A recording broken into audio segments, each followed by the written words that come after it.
All right, friends, I'm going to call this Saline City Council work meeting to order at 5:02 p.m. Members present presently are council members Dillon, Gearbaugh, Hulsh, Harmount, Mayor Pro Tem Rice, and Mayor Marl. As was indicated earlier today via email, Councilmember Delorco will be present, but he will be running a few minutes late. From city staff, we have City Manager Swallow. The Deputy Clerk is filling in on behalf of Clerk Royal. We have City Treasurer Finch, our IT Administrator Shonk, Wastewater Treatment and Water Treatment Superintendent Mr. Briggs, and Police Chief Radzik. At this time, the Chair would entertain a motion to approve the agenda as submitted unless there are amendments. As submitted. Moved by Dillon, seconded by Rice. All those in favor of approving the agenda as submitted signify by saying aye. Aye. Opposed, say nay. Ayes have it, the motion carries unanimously. There are no absences, or at least we don't expect Councilmember Delorco to be absent for the duration of the meeting. So if there are absences, we'll deal with that at the tail end of tonight's session. So we come now to public comments. Under the Open Meetings Act, any person may come forward at this time, make comment or question to City Council. This public comment period will be limited to 3 minutes per person. Anyone who wishes to speak is requested, but of course not required to state their name and address for the record. Are there any citizen comments? The record will reflect there are none from individuals present in the audience this evening. I would defer to the Deputy Clerk. Were there any written comments provided in advance of tonight's meeting in which the individual wanted their remarks read at this time? Easy enough. Then we will transition to the one and only presentation of the evening and discussion, which is a draft of the FY 26-27 budget. You do have some supplemental materials in front of you, including a PowerPoint, along with a packet entitled City Council Budget Meeting, Budget Work Meeting, which denotes that we will have a number of presentations between now and approximately 8 o'clock. I think we'll probably exceed that schedule. There are several people, council members and staff included, who need to get out of here around 8 o'clock. So that's when we're going to try to wrap up tonight. I'm keenly aware that we will not develop consensus or be able to address everyone's questions this evening. So towards the tail end of our session this evening, if we need to schedule a follow-up work meeting either in advance of our next regular council meeting, which is on April the 6th, or the following meeting, we will do so. Excuse me. Sorry about that. Are there any questions for me before we get started? And I think what we'll probably do is we'll probably take 2 or 3 of these sections at a time, and then defer to council members if they have any questions. And I would ask everyone to exercise some brevity this evening because we do have a lot of ground to cover. Of course, you are welcome to follow up with any and all staff members subsequent to today's meeting if you have questions or additional points of clarification. With that, the first bullet point is to begin at 5 o'clock, and that is Swallow and Finch with a budget overview and format changes.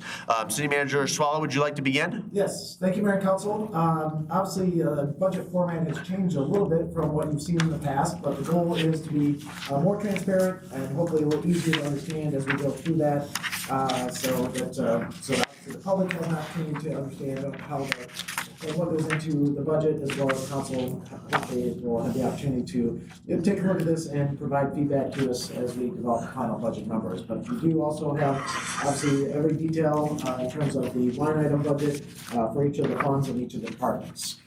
So with that, the other thing that's changed a little bit in this presentation is incorporating some more of the department heads' involvement in the budget development and the presentation process. So they're the ones on the ground, obviously on the front row. They understand their needs probably more so on a day-to-day basis than I do. So I wanted to involve them from the ground up, and then also be able to feedback and to explain things maybe to council if you want a little bit more detail in any particular area. So this evening we will focus a little bit more on the general fund. Of course, this is the 101 fund that council has the most flexibility in terms of how the budget is put together, in terms of expenditures, and making changes to that. Some of the other enterprise funds and some of the other specialty funds obviously were more specific in their function. But we will go through those tonight, but we won't focus as much detail as we do on the general fund. We want to talk again, even though we did cover it under the capital improvement plan, a little bit more of engineering and infrastructure development, focus on those because those are bigger dollar figures that may require multi-year planning as we work through that. Also, obviously, from just ongoing discussion on planning going on with the Parks and Recreation Department, how that functions and how we can improve the sustainability of that department going forward and that fund going forward. We want to highlight that this evening. We'd also want to talk about some of the other component units that go into the fund and provide funding for various activities, including obviously rubbish, trash, the vehicle equipment replacement fund, as well as our TIFA fund. So some of those unique funds and how those function. Big projects going on, obviously, in water and wastewater, so we will spend some time on that and some of the ongoing asset management work that's going on in those departments and those funds. So we'll focus on that, and then we'll try and leave, as the mayor alluded to, time for questions and make sure that we can get some feedback from council, and we will spend more time if we have to have another work session on this as well. So some of the bigger changes that occurred within the budget format.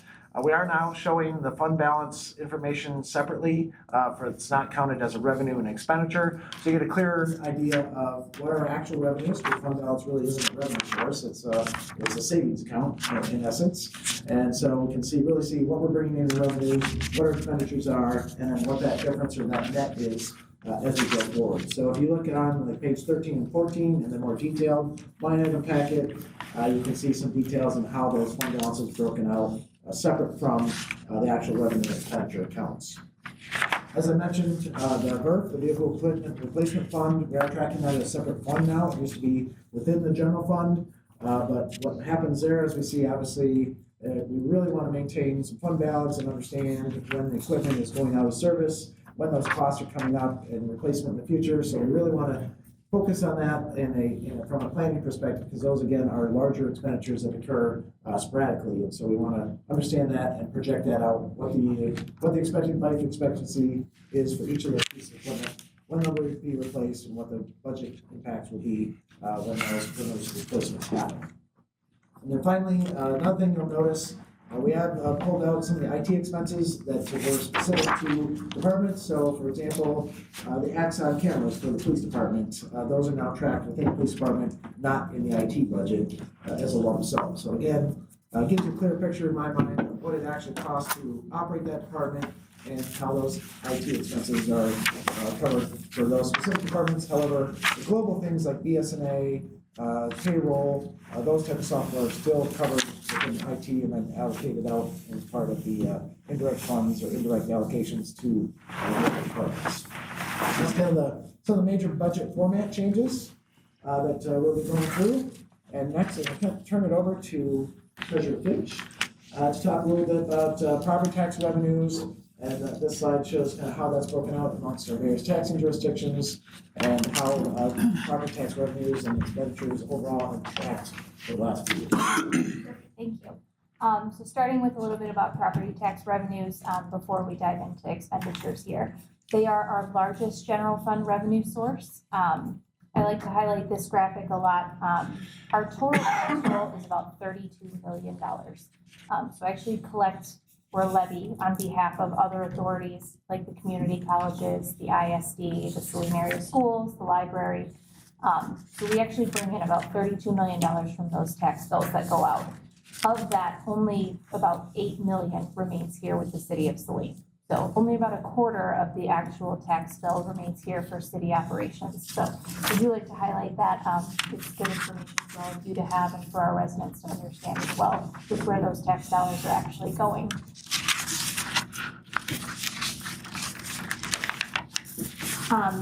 So the budget proposal before you shows about $8.5 million in general property tax revenues. You can see versus about $8.3 million that are in the current year. I want to stress that the $8.5 million is an estimate at this point. March Board of Review was last week, so that's just wrapped up, and I've just gotten our final values for the upcoming year. So I'll be redoing some math and figuring out what our headly reduction fraction is and things like that. So the $8.5 million in general property tax revenue is actually going to increase slightly. I just wanted you all to know that for now, it's just a solid working estimate. So we'll have an updated budget packet in April, and that's one number specifically that is going to change. Just as a refresher for council and for the public, we have Michigan's Headley Amendment, and what that means is we actually roll back our millage rates as taxable value increases. The concept being that taxable value can't grow faster than inflation. So that's a control that helps to protect our taxpayers from things escalating too quickly over time, and it keeps that increase proportionate. So while that doesn't, it means that even when property values are increasing, it doesn't necessarily translate directly into significant tax revenue growth. That actually remains relatively stagnant and proportionate. I bring that up as well because we often hear, all of us here in the office, and I know all of you, you're raising our taxes. Our millage rate is remaining the same. It will actually reduce slightly. You can see that on the graph before you. The line represents the millage rate over time. You can see that's decreasing, while the bars represent the taxable value over time. You can see that's increasing. So when they say that the tax bills are increasing, that is a result of the taxable value increasing, not the millage rate. All of this to show this is what translates into our actual revenue. So overall, we're currently showing about a 14% increase in general fund revenues. You can see that on page 13 of your budget packet. As we're transitioning to this new format, where we used to show fund balance under revenue, and we are no longer, it's challenging to show that without it looking drastically different.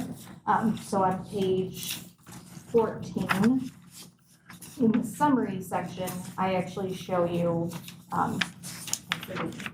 just here, where we look at the total revenues, the total expenditures, and the net.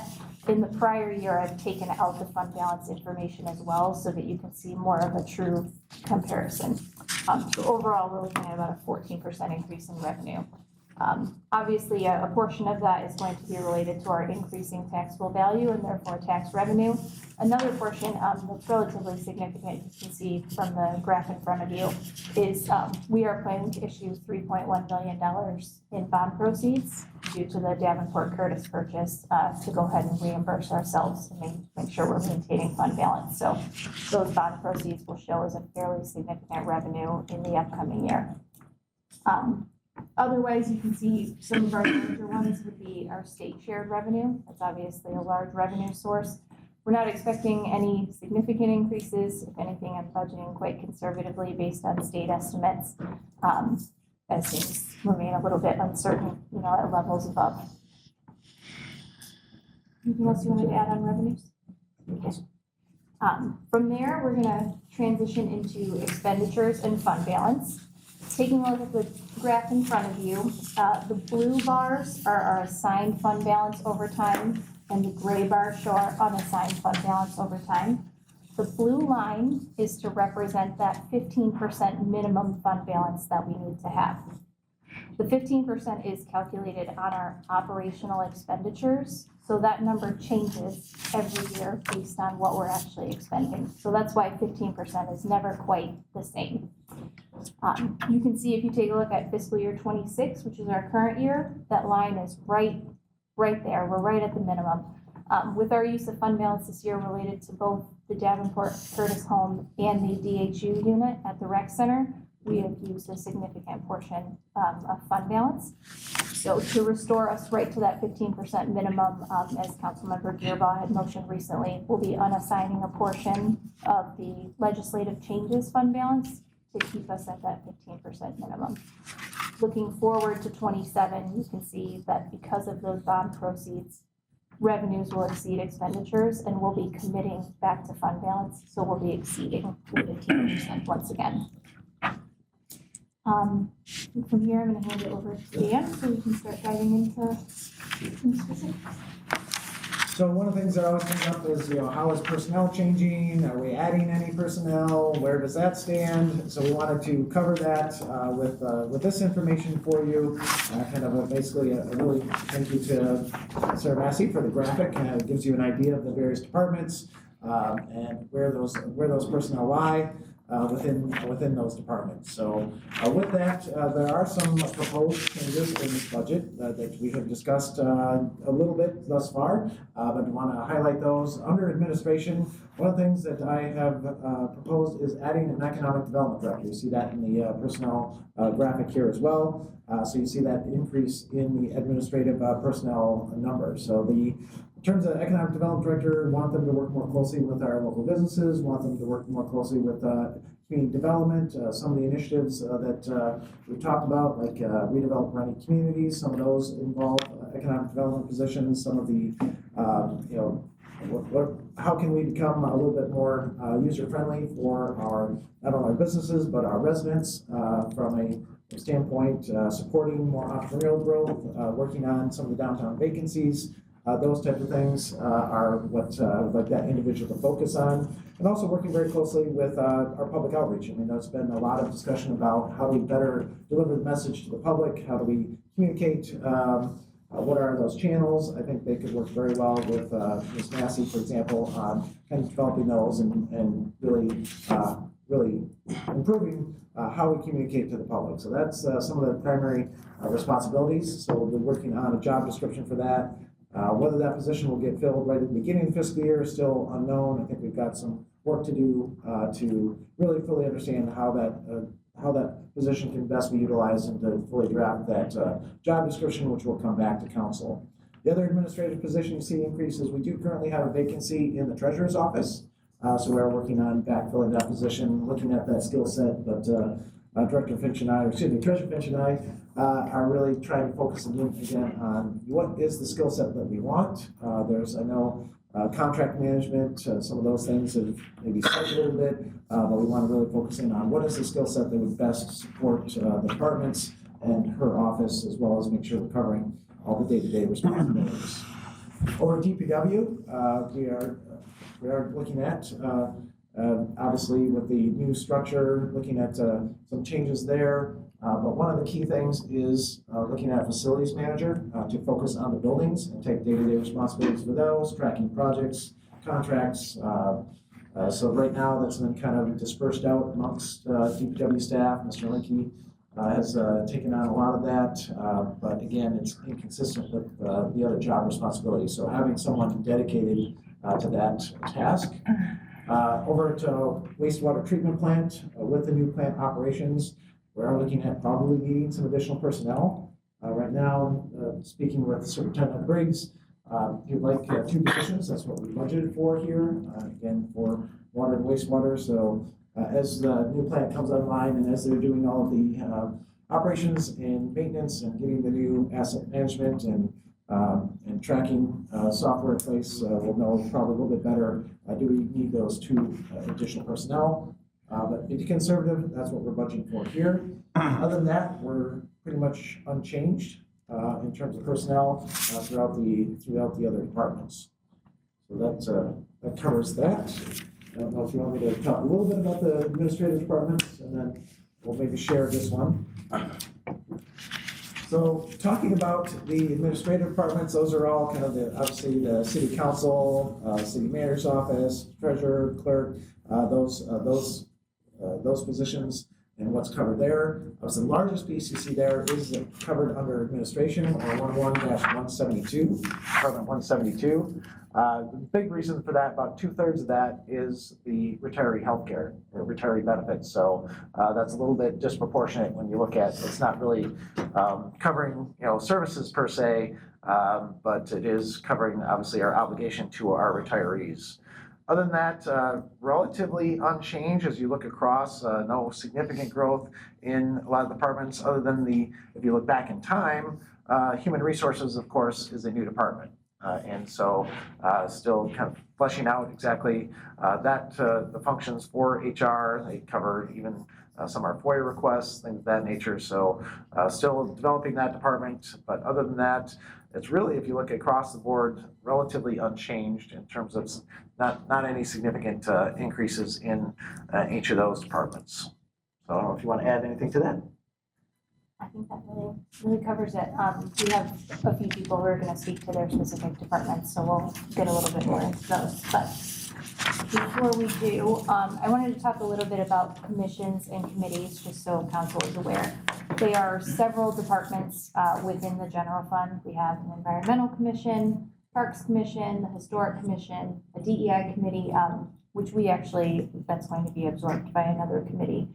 And then arts and culture. So a couple of things I want to highlight for them. For arts and culture, looking through the packet, they show a $16,000 revenue and then a $21,000 expenditure. I point that out to say that of that $21,000, $5,000 is just for their general needs to allow them to accomplish some things, and the other 16 is related to Jazz in the Park, which matches that offsetting revenue of $16,000. That's a fully donation and sponsorship, funded event. So that event itself nets zero, but I do want to highlight that because you'll notice their expenditures are looking a little higher from last year to this year. I would point out just as a best practice that we're going to be transitioning to. Previously, there's been a lot of charging expenditures against revenue lines to actually just lower the revenue. As we're moving towards being more transparent in the way we account for things, we're going to really start showing the reimbursement revenue and the true cost of the events. So some places you're going to see an expenditure increase. That's because it now has an offsetting revenue. Next, I would just comment that all of the commissions and committees are given just kind of a small budget when we initially build. And as they need to make specific requests for larger scale needs, we'll incorporate those as it becomes appropriate. The historic district, for example, the commission, I've talked with Councilmember Gearbaugh. They're going to work on putting together a list of projects that they'd like to tackle. That way we can get the appropriate funding built in. The last thing I'd like to highlight before we move on from commissions is Department 803 is our historic commission department. So that's what's currently built in. And in this packet before you, it has lines added for the Davenport Curtis House. Just last week, council approved a new separate Department 804, so we can see those expenditures separately. So when you get your first update in April, you're going to see those lines actually pulled out into a separate department so that we can see that on its own. So I just wanted to point out that's going to look a little bit different in your next packet. Yeah. So I'm going to pause maybe at this point, if there's any initial comments, clarifications that we can make based on what we've covered thus far. And just to be clear, City Manager Swallow, so at the conclusion of this initial round of questions, we will transition to clerk's office, election, and cemetery? Correct. Okay. I just have one, and then I'll actually maybe ask for a brief comment from the members of our finance subcommittee.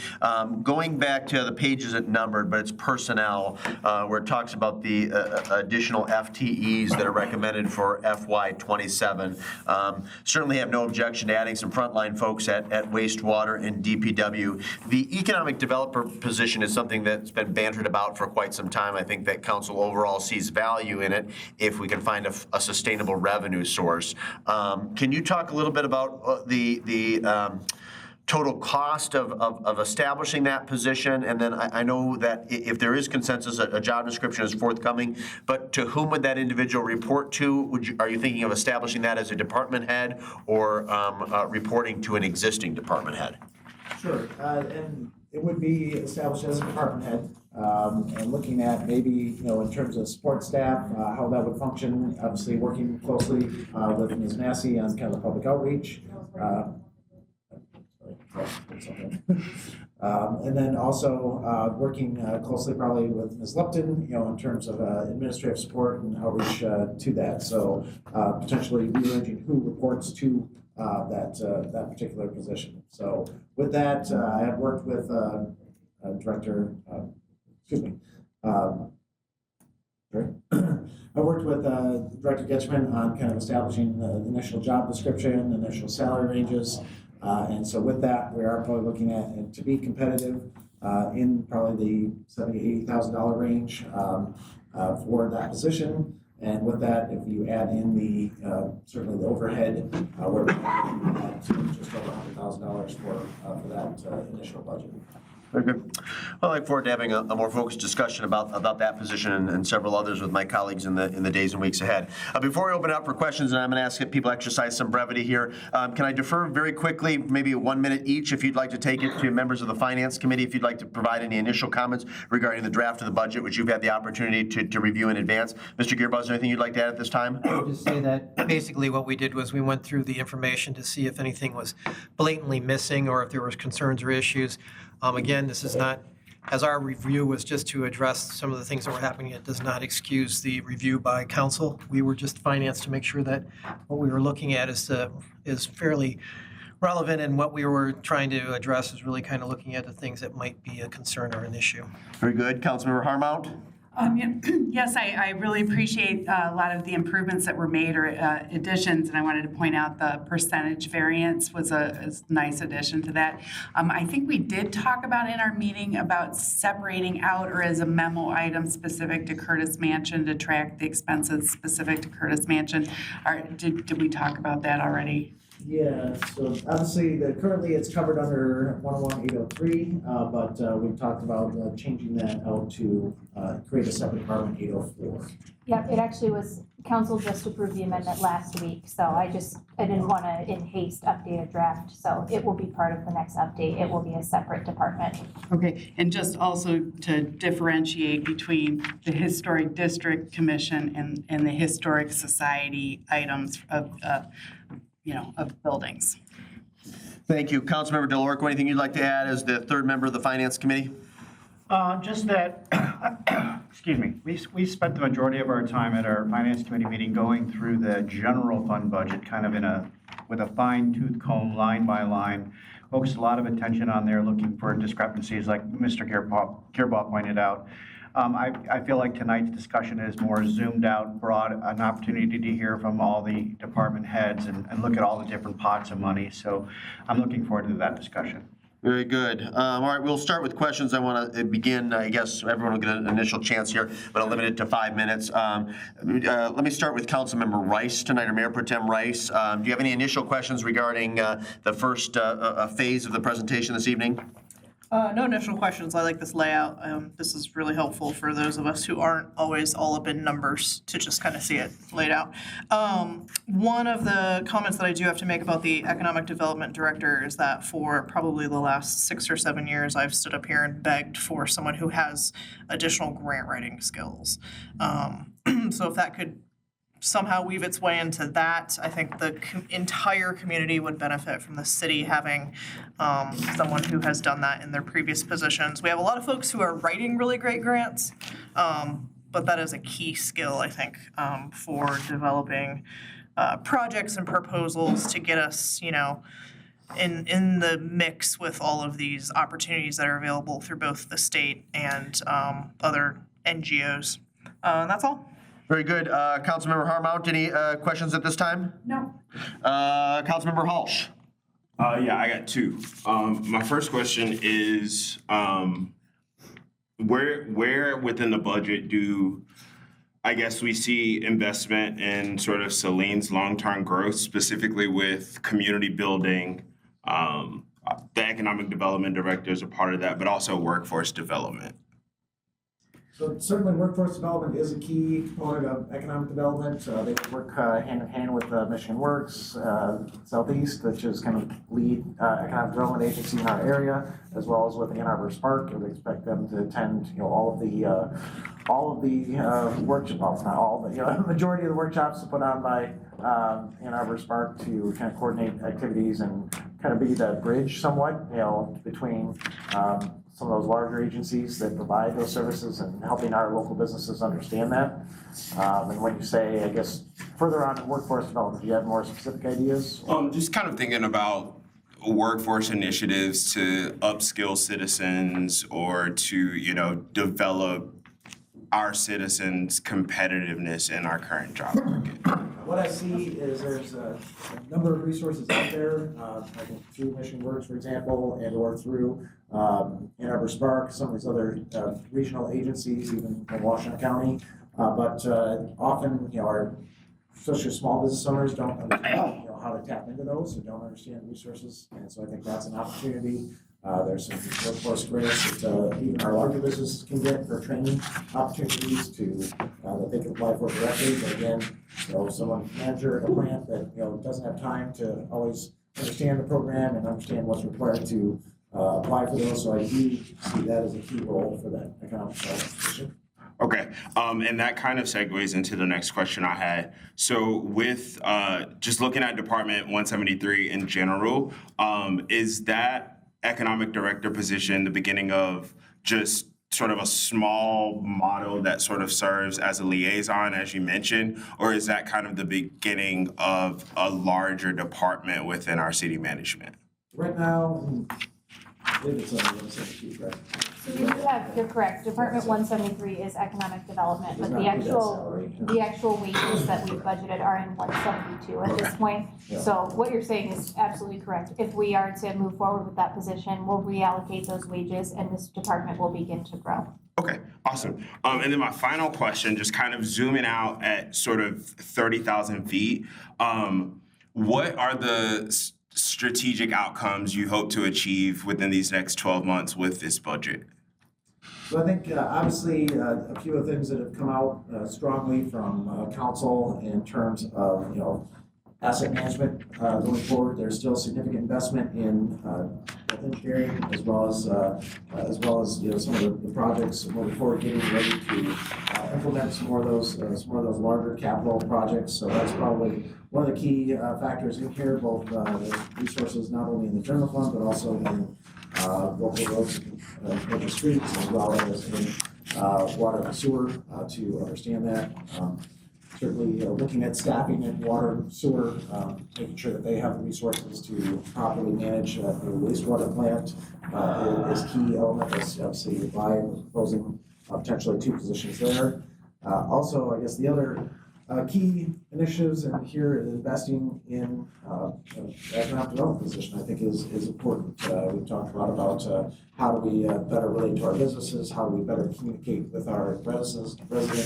I think that's a key factor. I do appreciate Councilwoman Rice's comment that leveraging as many of those additional resources. We do have some very large capital projects laid out there, and so trying to get a better handle on how we're going to address those larger capital projects and how we're going to fund those is another key initiative.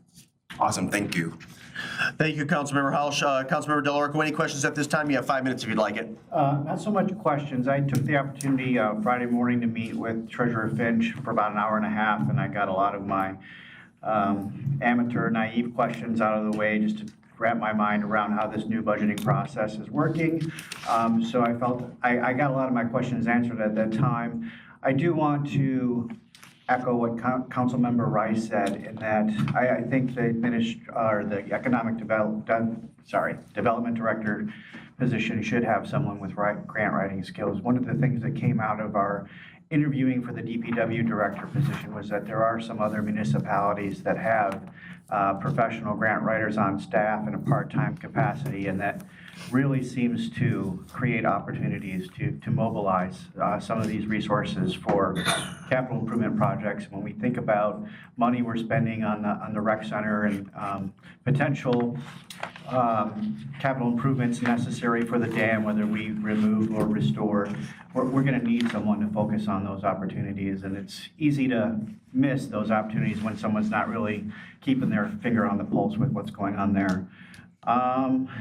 One of the things I'll be thinking about as I look for alignment with FY27 budget is how this tracks with our strategic plan, how this tracks with our master plan. I trust that you all have taken time to look for alignment there, but as we move towards the final stages of approving the budget, I'm going to take a deep dive in that aspect.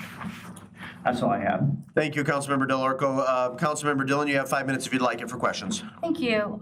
Just for clarification, so are we just doing high level? Are we actually going to go into the line items? I know that the Finance Committee kind of went that way. Is the rest of this body going that way? Or are we just doing high level questions? 'Cause I'm just trying to clarify, because there's definitely a different style of this budget from the previous style. And so just sort of understanding, there's line items that are up 400%. And because obviously things have been combined or moved into things. And just sort of understanding, I mean, it's hard to understand looking at those pages where it came from. Right, and I think the timeframe we have tonight, we're staying more high level.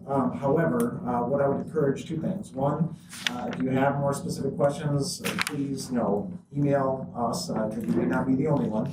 Well, that's what I'm kind of concerned with, is that we start getting into these one-on-ones, then the body doesn't really have a full discussion about the budget. And so I want to make sure that everybody sort of has the same understanding. Yes, my questions may be different from somebody else. I'm not going to monopolize the conversation. It's just, I want to make sure that these are discussions that we are having as a body. The budget is obviously one of the most important aspects of city council. So I just want to be clear about that. Going through now where we're at, trying to understand, I do want to say first and foremost, thank you very much for continuing to show this graphic. There was some chatter on social media, and the city was getting kind of smacked down about our taxes. And I thought it was very unfair in the way it was posed. So I appreciate that we continue to push out to the community that we are not just keeping all of that money. And that when people vote for millages, that's where those dollars are going, not just for the city. So I guess I wanted to ask, the fund balance slide that you had for the FY27, the last number, the gray one, which is the 4.7. So is that sort of a fake number then, because it includes bond proceeds, which are spent money in a different way? Well, we'll call it a projected number, yes, but no, the bond proceeds, we don't have them yet, so they truly will come in next year. That will be true revenue. Yes, we have spent them now. It is a new debt issuance, you're absolutely right. But it's not fund balance in that it's savings money, that's spent dollars. It is in that, obviously we spent it, so you see the gray bar drop, in the current fiscal year. Yes, So we spent that money, and the intent is to basically, bring funding back into the general fund, and we can allocate that to fund balance to help restore that. It's basically reimbursing us for the money we spent out of the fund balance. But we do have debt service going forward. well, that's what I'm trying to figure out, where the debt service falls then, Yeah, so- for the bond So proceeds. this is an illustration of the bond proceed revenue. The Right. actual debt service payment would be on page, I believe it's 14, it's Department 905. That's our debt service department. So you'll see that in the current year, we're budgeted at about $274,000 in total debt payments. In the upcoming year, I would put us closer to $590,000. That's the estimated addition of a debt service payment for the bond proceeds. Which page are you on? 14. 14 of, Forgive me, it's So page it's on 12. I Yes. apologize. Okay. Sorry. I was looking for it. because I'm like, wait a second, okay, 905 debt service. 905. 905, okay, fantastic. So you can see that jump up, obviously. Right. The debt service. So no, I appreciate that. The slide that talked about commissions and committees, at one point we had talked about, we had sort of zeroed out, and this is where I get a little confused because I feel like we made a decision and now we're changing our decision. In that I thought we had zeroed out all allocations to committees. And so that nobody was just getting a line item, 500, 5,000, whatever it was. The city was going to allocate money based on projects or whatever it was. And so just sort of understanding, like you had mentioned, arts and culture will have a $5,000 spend outside of Jazz in the Park. So what do they have, is there something specific within the budget that's they're allocating those dollars for? Here's my concern is, obviously those commissions have projects they want to take on throughout the year. For example, I know the Environmental Commission wanted to focus on recycling, and like the holiday time, recycling Christmas lights, those types of things. So it's nice for them to have at least a small pot of money to work from for some of those projects without having to come for a budget amendment. Right. So that's why I assumed, again, taking on this on a little bit, but I agreed with, in the same token, keeping a smaller budget for those committees and commissions so they don't necessarily have to come and ask. Obviously, if they have a larger project, then they'll have to come for a Right. budget amendment. Because I remember this was a big part of the committee for committees decision was that it needed to be a top-down, that the city needed to determine where its priorities were, how the dollars were being spent, then allocate them to the group, and they were to execute it in whichever manner they chose. So I just want to make sure, because we've had past incidents where there's just been spending that didn't necessarily align with what the city would have spent their dollars on. And so I guess I want to be very clear in understanding what that process looks like and who gets approval to spend and how those dollars get spent. And that issue was brought up by the Finance Committee, because this was that discussion that we need to assure that the committees or whoever are spending it accordingly to the staff review and so forth, so we don't end up with unauthorized expenditures like we have in the past for costs that were not authorized nor should have been reimbursed by the city because of that situation. Good to stop it there, because we're at the 6-minute mark. We'll have time for additional questions. Mr. Gearbaugh, you have 5 minutes if you'd like it for questions. Appreciate it. Just a couple things I'm looking at. When we look at the personnel, and of course, we always want to look at the number of FTEs. We've gone up 4 positions, or will be proposed 4 positions in 2027 since 2025. The 2 positions that we're at in 2026, I would like to know if we achieved what we intended for those positions as they were defined and what the work was supposed to be for those, because I know that some of them were proposed as being support for certain operations, and I'm not sure that was really achieved. Also, I think this is the opportunity to look at, when you look at administration, that's always the cost that is a concern of not only the public, but generally everyone is wondering, are you hiring worker bees or just adding to the administrative pool? Now that we have an open position, I would believe that we would evaluate that position for potential repurposing, or since you're adding a position, absorption in that type of thing to cover the cost of that.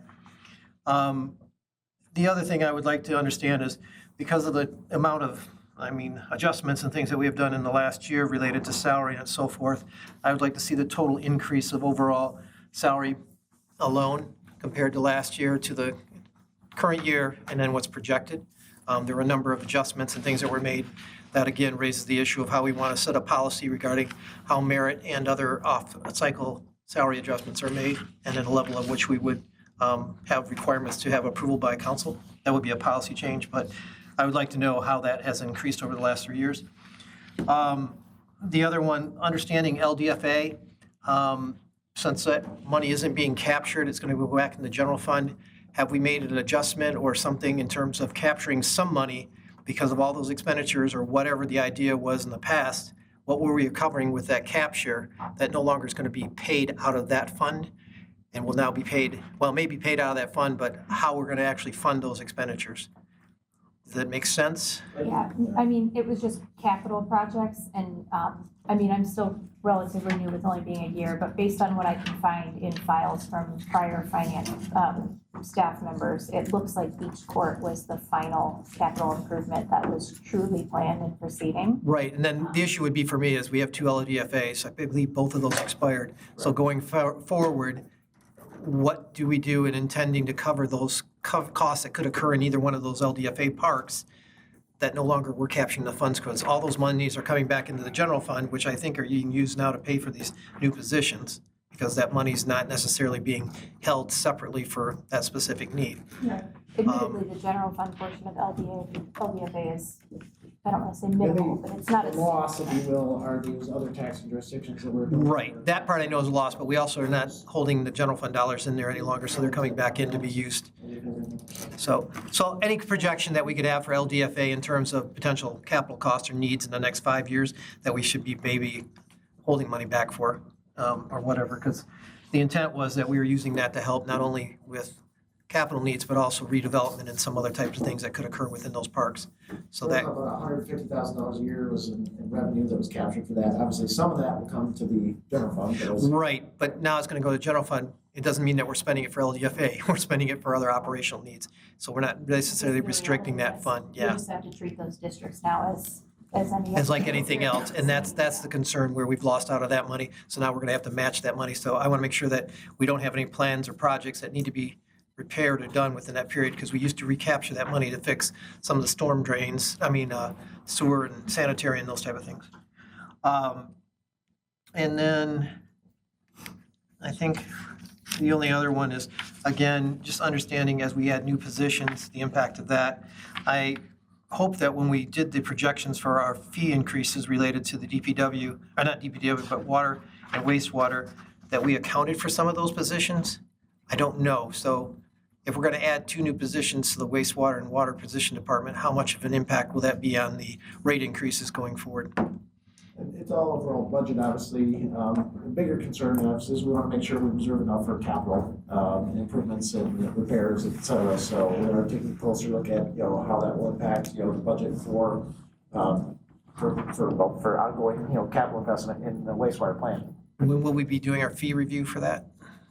Do we have that plan for? We do the fee review annually, and there are scheduled in the current rate study, there are scheduled increases that were incorporated, some salary increases, but I don't know. Probably, my recollection, looking at that rate study, did not include the 2 additional positions, so we'll have to. So that's the balance that I'm going to look at. I mean, you're asking for it, which we may need them, but again, how are we going to pay for them? And it's going to be through rate increases. So, In a little while, when we get to water and sewer too, we plan to do an updated rate study in the coming 6 to 9 months. I think it's important to do at this point. We've had a lot of change in the next few years, so that would be incorporated then to see what the overall impact is. okay, and then I That's think, not, so I want to say that's not the sole driver of obviously rate increases. It's part of the bigger picture, but obviously the bigger impact we want to take a close look at is make sure we have enough reserves for capital projects. oh, I understand that. It's just that those are recurring costs that will continue to be part of it, but we haven't projected those forward as part of what we've been doing so forth. So that could mean that we need to have even higher rate increases. And so putting in 2 new positions may not be the thing that we need to do. We may have to put them in as, not necessarily in one fiscal year. And then I think the only other aspect is, could you provide, and this is not for now, whatever, the summary that makes up the accounts that make up the 9.3 million or whatever you were using when you showed in the one document? I just never know which lines that all adds up to become the total revenue number. Oh, the total tax revenue? Yeah, Yeah. yeah, if you could just identify those accounts, I appreciate it.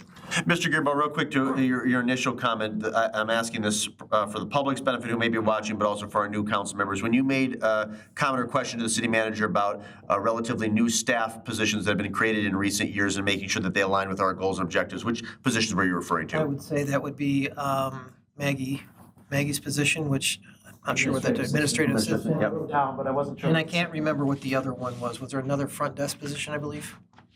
There was something, I don't know which 2 were added last year. There was another front desk position, but that's what Dan had referenced earlier when we're talking about backfilling that position. We're looking more at what skill set do we actually need and how are we actually going to utilize that. Right, and then that's why I look at our opportunity now is, do we need that position and how we're playing that out?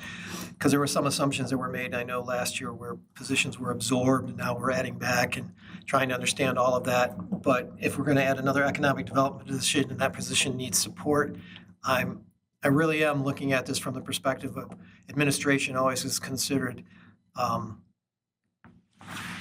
adding on a little more red tape, than people like to see. So just to be considered, to make sure that what we've added as positions are clearly achieving the goals in which we wanted. And at this point, if we have an open position, that should be considered as a potential, because we have significantly other areas in which we have to invest in the next years or 2. And I would rather see that reconsidered at this time. So to be clear, it's one existing position and a deeper evaluation on the vacant position that you're attempting to craft a job description for and potentially post in the ensuing weeks. Okay, very good. Just so we're clear on that.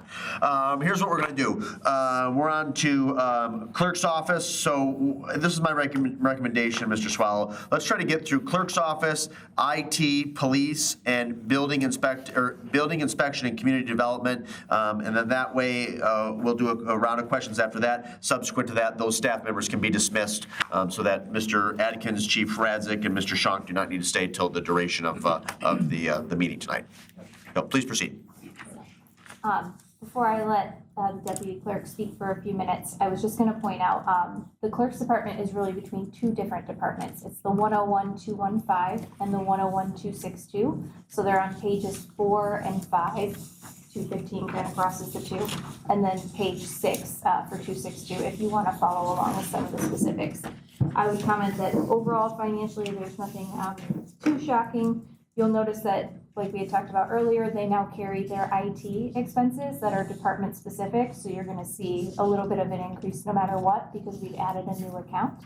But otherwise, I wanted to let Deputy Clerk Alexa speak to one of the significant changes they're looking at. Yeah, so the biggest change for the clerk's office would be a new agenda management system, Diligent.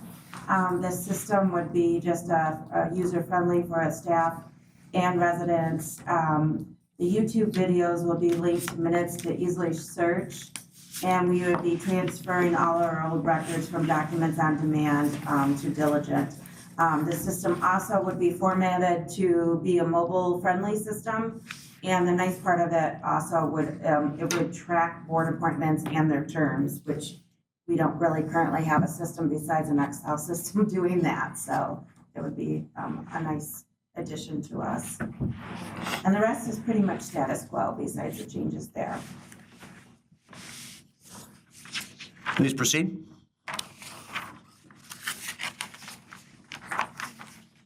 All right, so for the IT department, there are accounts throughout the entire budget. Every fund, every department that carry a 933 account, and that's gonna be those department-specific accounts. But for the sake of this conversation, we're looking at the 101-228, which is on page 5 of your detailed budget packet. Again, the significant change with how we're reporting here is the IT allocation, you'll notice, is lowering from what we had budgeted in the current year. That's because we took a hard look at what are truly global expenses. So those will still be recorded in Department 228, and then they are allocated out based on a percentage calculation. Otherwise, the IT-specific expenditures are in each of the different departments in that 933 account. So from there, though, I'm happy to. Mr. Schonk, anything you'd like to add? No, I think the budget's pretty straightforward, pretty typical things, hardware reset, refreshes are in there. Our licensing costs, we're trying to kind of wrangle as much as we can the cloud licensing prices. Some of those are, trying to get ahead of them. I've let Treasurer Finch know, our Microsoft license renewal, for instance, is probably 8 to 12% increase from previous years. There's just certain costs that kind of try to keep lower, but unfortunately, kind of the nature of the beast. Hardware too is also becoming increasingly expensive and hard to source, so we're having to get a little creative with find some of that stuff. The one advantage of kind of going through each software piece that we're utilizing in each department, and we have a very good list and how much it costs. And so I think that's helped us maybe look at, are we fully utilizing this piece of software? Could it be discontinued, or, how much of the costs going up? And it also, I think, helps that, a little bit that for those that are within the departments now, they're going to monitor that a little bit more closely in terms of how they're using it, because it's now directly affecting their budget. So I think that's the other advantage of potentially moving it to moving it, out of the IT, just a lump sum that somebody else is paying for, if you will, into the department specific. So I think overall, I believe it's a positive change. Anything else on the IT front? You want to transition to police and public safety? I suppose the last thing I wanted to point out for the IT department, just while we're on the conversation, when we're talking about those percentage changes, if you look at 101-228-810-001, that's that professional services IT maintenance agreement. I just want to point that out because that's a contract that council recently approved. That's the new IT services management agreement. So that is obviously a significant increase moving forward as it's a new line item. All right, next we're gonna take a look at police. Just so you are all aware, there's gonna be many graphs like this for our different departments. This shows the expenditure activity back to 2020 and then forward to 2027 proposed. For police, there are different departments because our police expenditures are Department 301. Department 325 is what would previously have been dispatch. That was in-house. We now record our dispatch contract there. And then, of course, our 800 radio contract as well. So just wanted to point out the two different bars that you're going to see for police. Looking at the police budget, it is on starts on page 7, it carries on to page 8.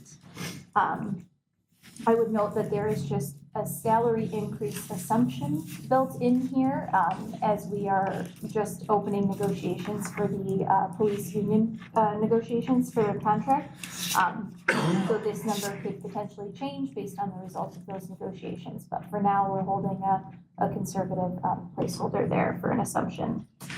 I'll let you speak to it. Okay. I mean, I think mine is pretty straightforward as well. As Sarah stated, those first 3 or 4 in my budget are, I guess, assumptions because we're in contract negotiations or will be pretty soon because ours expires this year in 2026. If there's any clearing. I would comment their IT expenses again. Right, IT is now back in our budget as well as the VERF is now not excluded from our budget.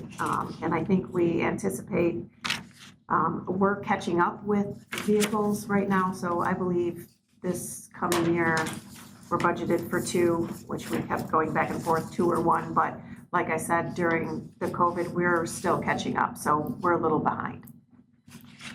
On the VERF conversation, we can talk a bit more about that later, but all departments who typically contribute to the VERF are seeing a 4%, 4 to 5% increase to their contribution, which we can dive into more later. But I do appreciate Chief and the Deputy Chief and Alex, Priscilla, we all sat down and really tore through the VERF together and really looked at the inventory of the fleet and what needs to be addressed. Sarah, real quick question. Asterisks, they're just to indicate not final numbers?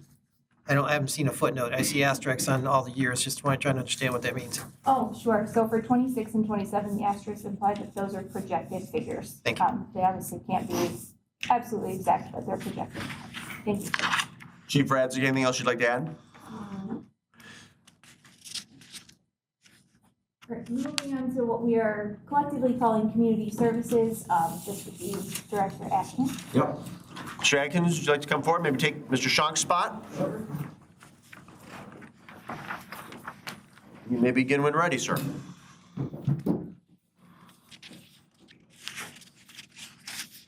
Well, we're not asking for a lot. There are some changes in our budget over the past year just due to the restructuring of the department, leaving a couple full-time employees and going to a consulting firm. For all of our inspections. Right now, we're, as far as this year moving into the next fiscal year, so you see that number, excuse me, it's dropped by almost $50,000 overall. And it's pretty straightforward. We are currently working on fee adjustments for permitting, building permits, electrical, mechanical, plumbing. We're probably going to present that here in May to City Council. That hasn't been updated since 2020. Our fees for inspections through Carlisle Workman did decrease based on what we were charging. We are still ahead of the 8 ball on that, but development is going to be slowing down here soon in the next couple of years, I anticipate. So increasing those will help offset the decrease in permits that come in. Very good. Mr. Swallow, Treasurer Finch, anything else you'd like to add regarding community development or building inspecting?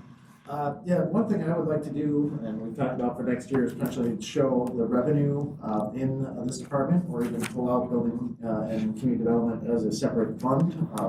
I think it can be tracked in the department as well, but you have to jump back to the earlier 101,000 revenue accounts to see where the fees come in there. So it's not always easy to go back and forth, but you do see those. If you'll look back at 101,000, see, for example, permits, building, electric, heating, projected budget of $500,000, which is up a little bit. And potentially looking at making sure we're covering our costs for all of our inspection services. This would be relatively cost neutral. And the only thing the general fund really should be supporting is the work of Chris from a community development standpoint. Some of the ordinance work obviously is not covered under inspection or under permitting. So get a clear picture of making sure we're covering our costs. Yeah, that's part of the permit fee review as well. Just for baseline, right now, our revenue just from building mechanical, electrical, all the trades, we're at $156,609 to date. I see an uptick in the spring here. See an uptick, yeah. Just this month alone, we're just over $30,000, which we're averaging between $30,000 and $35,000 per month. Anything else on building inspecting or community development? Okay, then we'll transition to questions. And of course, my colleagues, you're welcome to ask questions about any of the 4 areas we just covered, which includes the clerk's office, information technology, police, building inspecting, and community development. I have one before I defer to Mayor Pro Tem Rice, and this is for either the city manager can take it if he has some insight, or the deputy clerk. This is your vocation and your expertise, so I will always defer to our frontline staff and not try to micromanage or second guess. Can you talk a little bit more about this technology or platform Diligent? Here's a pet peeve, and it's a concern, but on the grand scheme of things, it ranks maybe a 3 or 2 out of 10. But we've just begun to get folks acclimated to minutes and documents on demand. And then we change platforms or services. And sometimes that's warranted, sometimes it's appropriate. Can you talk just a little bit more about why it's more advantageous to go in that direction than to use the current system? Yeah. Take that one.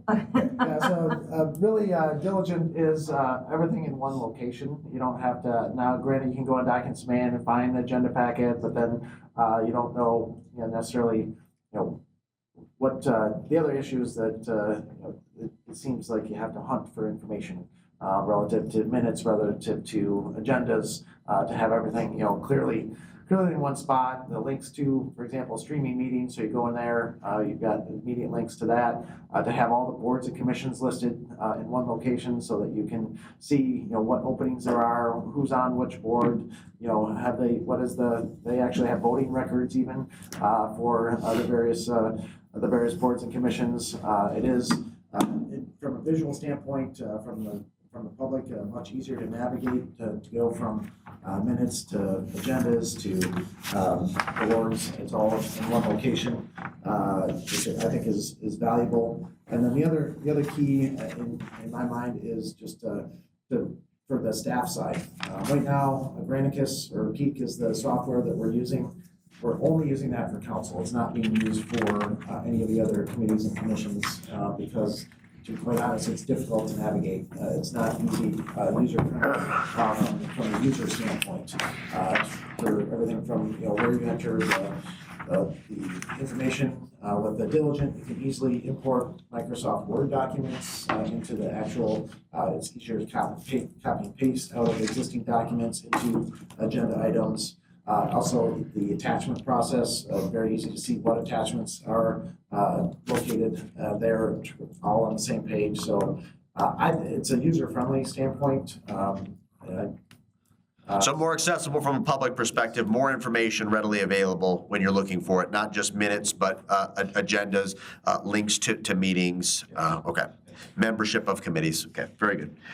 Just wanted to check, because again, a little bit of a pet peeve. Once you get people integrated or acclimated to a system and then change, it does cause a little bit of bewilderment or discontent. But it sounds like it's a positive change. It would be advantageous for us to make the transition. Councilmember or Mayor Pro Tem Rice, you have 5 minutes for any questions if you would like them. And that would include Mr. Schonk, who's seated in the back, but we can bring him forward if you have a question that's related to information technology. I think my community services and IT are pretty straightforward. I think my only question would be for the police chief in ensuring that we have everything we need for future planning. Just, looking ahead, you're well-staffed, you've got, it looks like you've got the proper vehicles, the proper equipment, but as far as future planning scenarios, is there anything that you can foresee in the future that your department might need? Short of new technology or something, no, I think we're set. We planned for the new 9s, which will be coming. Well, they're actually our Axon, so thank you for that for the next 10 years, will be set, so. I also saw that the cost of dispatch is actually going down a little bit from the prior year. Are they just kind of balancing things out? I did check with the sheriff because when we were working on the budget, there will be no increase, correct? This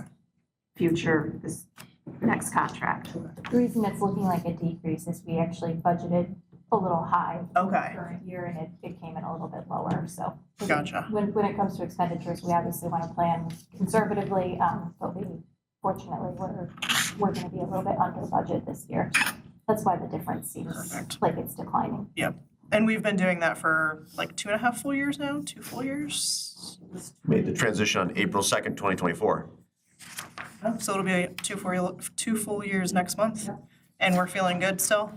Awesome. I am. I hope the community is, I don't know. Yeah, I heard one tangential thing on Facebook the other day that someone tried to call the, community number, but it was over the weekend, it sounded like, or at an off time, and then they called 911 and got right through, so.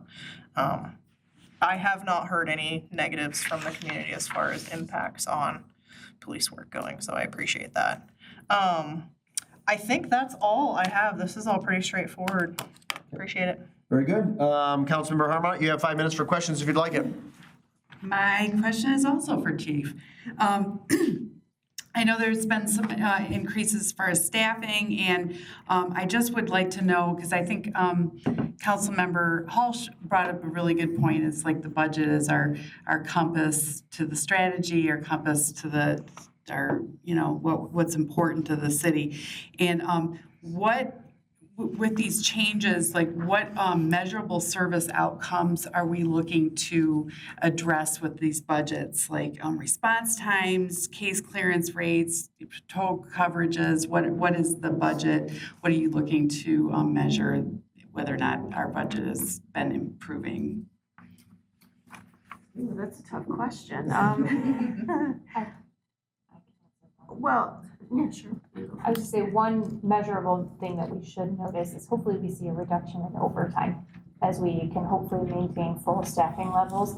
Financially, we should see a true measurable difference in the amount of overtime that we're paying.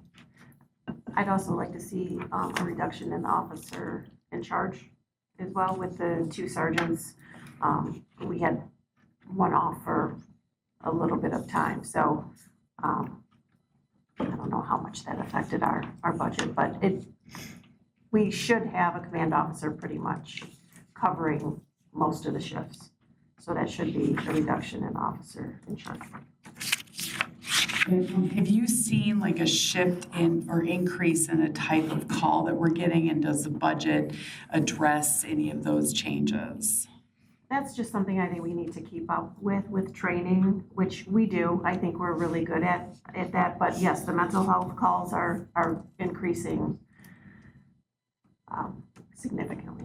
Have we addressed that change in our budget requests for the department? Well, as far as planning for the future and training, yes. And there's some other things that I would like to, if the budget allows for, in the foreseeable future that is also in alignment with some other strategic goals that we have here at the city to work maybe with a social worker, hopefully in the near future here at the PD with an officer as well. So again, that will be part of training with the mental health, some budget tasks as well. Thank you, that's very clear.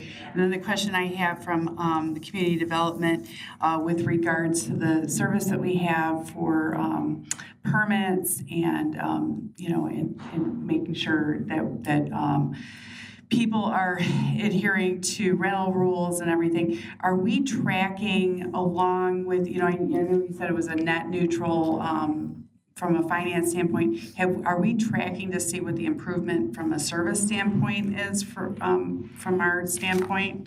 As far as our turnaround? Yeah, I believe I gave something to city council 4 months ago, and off the top a building permit, the turnaround on that went from 2 weeks to a day, I believe.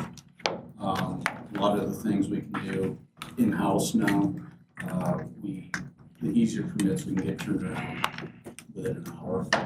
Or if the customer wants to wait a few minutes, if staff is available. So things, there's hardly any lead time on it for the The other thing you're working on too, correct me if I'm wrong, but in kind of the input in terms of reducing the number of types of permits, so it's a little more straightforward for a homeowner or a contractor that comes in and what types of permits they need.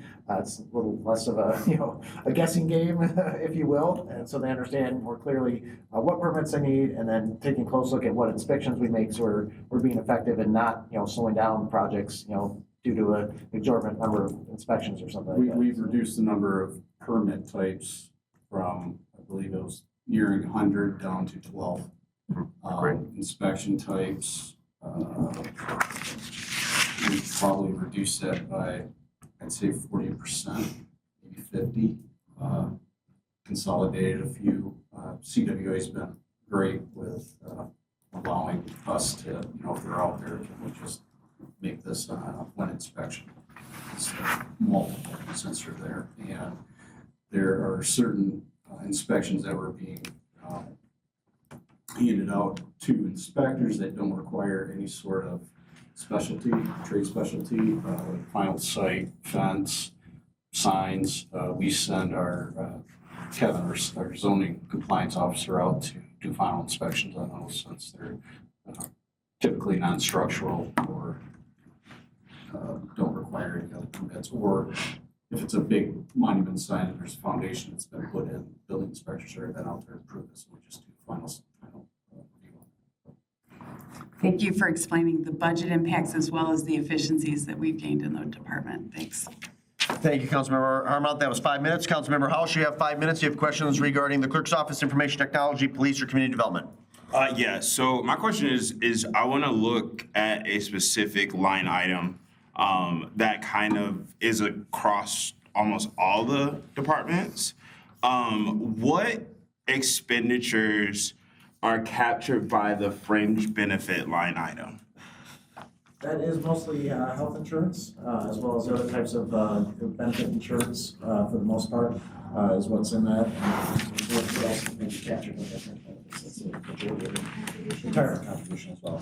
And so is that why there's kind of such variability across departments and like the amount allocated, but also the amount that line item is changing kind of year over year? That depends on the number of staff or personnel obviously in the department. That's the biggest contributing factor, but also based on what benefits they entitled to under certain union contracts, that affects it as well. So there's a massive spreadsheet that the treasurer's office maintains to try and track, what health insurance programs are on, what retirement program they're on, so that it accurately reflects, for that department, what those costs are. Awesome, thank you. Thank you, Councilmember House. Councilmember Delorco, you have 5 minutes for questions if you'd like it. Thank you. Just to piggyback on that fringe benefit line includes the retiree portion, not just active employees, right? Or is that factored in separately? Active employees, but when I say the contribution to retirement, so we have to make a contribution to MERS for active employees going forward, so that's included, but the retiree portion is actually in 101-172, all of that's captured under one line item. Page number, please. Page number 4. Thank you. Okay, now that makes more sense. All right, and then from the the building department perspective, when we talk about adding the position of the community development director, will that still be housed in the building department as it was previously, or is that a separate role now? Your economic development director, because he's the community development director. Okay. Yep. So I just used the wrong word. Yep. Economic development director, is that a building department or a treasury? Where does that fit into the organization? It's in the administrative department, 101-172, again, page 4 on that. So community development, Mr. Atkin covers pretty much building planning, zoning, administration, also obviously Historic District Commission and some of the other committees and commissions that he covers, so that would not be the focus of the economic development person. They would have to work very closely from, like, for example, if there's a prospective development coming in or prospective new business coming in, I would hope they would work very closely together on, okay, are they building a new building? Do they need a site plan review? What do they need to get through? Are they renovating the building? What do they need to get through that? So they'd have to work very closely on that. Right, so I'm thinking back to when that role was held by Mickey Joe, and that was a treasurer's department role, right? It was added, both Mickey Joe Bennett and L. Cole had the role of business ambassador. And the business ambassador role, which is essentially like economic development, goes back to an analysis that Ann Arbor Spark did at our behest, I think when I was running for mayor on council in 2012. And they suggested that if you can't establish a standalone economic development position, you should have a point person on staff who can be the liaison, the bridge to both large and small businesses.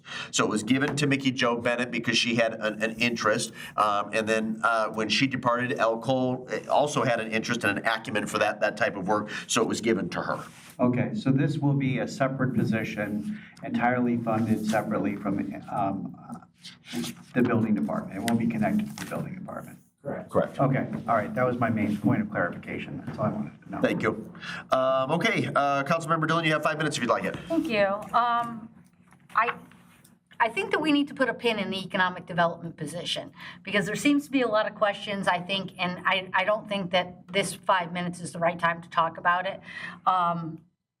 So I'd like to make sure that we do circle back to that at some point. One of the things I wanted to ask before, and we ran out of time, is that there are, as Mr. Hall should mention, there's obviously categories that go across all sections. And one of them is printing and publishing. And like for council, in the council category, it's gone up 25%. So what has changed to warrant a 25% increase? I think that's primarily based just on previous fiscal years. I don't know that it's tracked through the copier codes or what's. No, those are separate.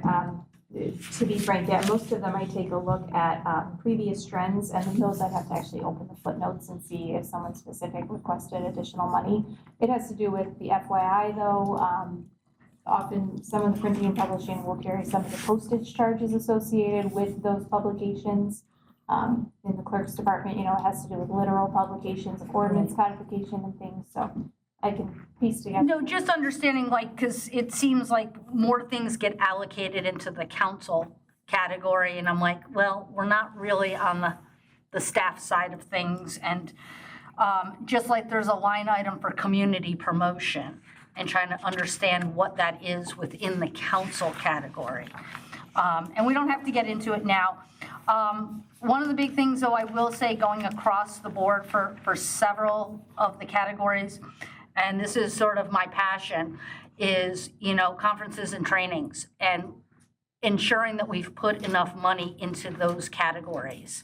When I look for council, we have 13,000 across 7 people. That's not a lot of money when you talk about just even going to the major conferences, let alone specific training for other committees that we are on and such. Because for myself, I'm on ZBA. ZBA, I think, only has $500 in its budget for training for the entire board. So if we're supposed to be, if we're being encouraged to take something like the MSU Extension Program, that's $200 per person. So is that supposed to come out of a council budget or a committee budget? And whichever one it is, those numbers need to reflect that. So I want to be very mindful of that as we kind of go through things. And then the other thing that I do think that we need to have conversations about outside of tonight is software, because this is an issue. Exactly what you said, somebody said to us 18 months ago, 2 years ago, about getting Granicus. Oh, it's the best thing, it's gonna make everything better. And then we switch. or we buy things, we don't implement them correctly, we don't fully train people how to use them. So I really want to make sure that we have a thoughtful conversation about software moving forward, because the amount of time, it's not just the cost of software, it's the training for it also that we need to factor in. And then as far as, I want to make sure IT, I mean, there were some things that I was trying to figure out, and I think you answered one of my questions, so the IT, because that line item was 414% increase, and I was like, okay, what is that for?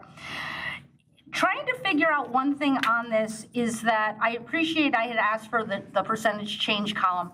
So we're using the FY26 amended compared to the 27 proposed. What about the 26 projected? Like, where does that, because we've got different numbers, and I'm like, are we projecting wrong because we're not using the projected number? It's just kind of best practice to use the amended for the comparison because that's what's truly adopted at this time.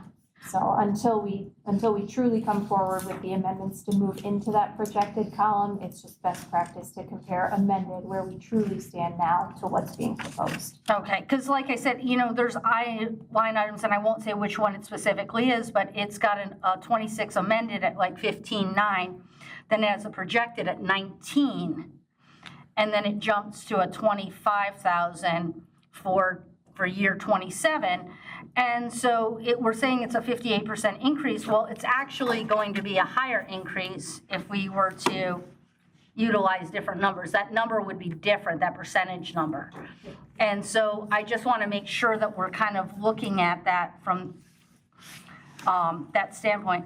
I gotta stop you there because we're at 5 minutes, but we'll have another round for questions. Councilmember Gearbaugh, you have 5 minutes if you'd like it. Thank you. Just my same observation as the mayor and other members of council. If we're going to move into diligent, we need to make sure we have a change management process in place. However we're going to do it, we've done numerous software transfers and none of them have been successful. They always come back as either we haven't committed to it, we didn't understand it, we didn't have sufficient training. So whatever we're doing in this, make sure that we have the people and are paying, and in this budget has the money to make sure that this is successful.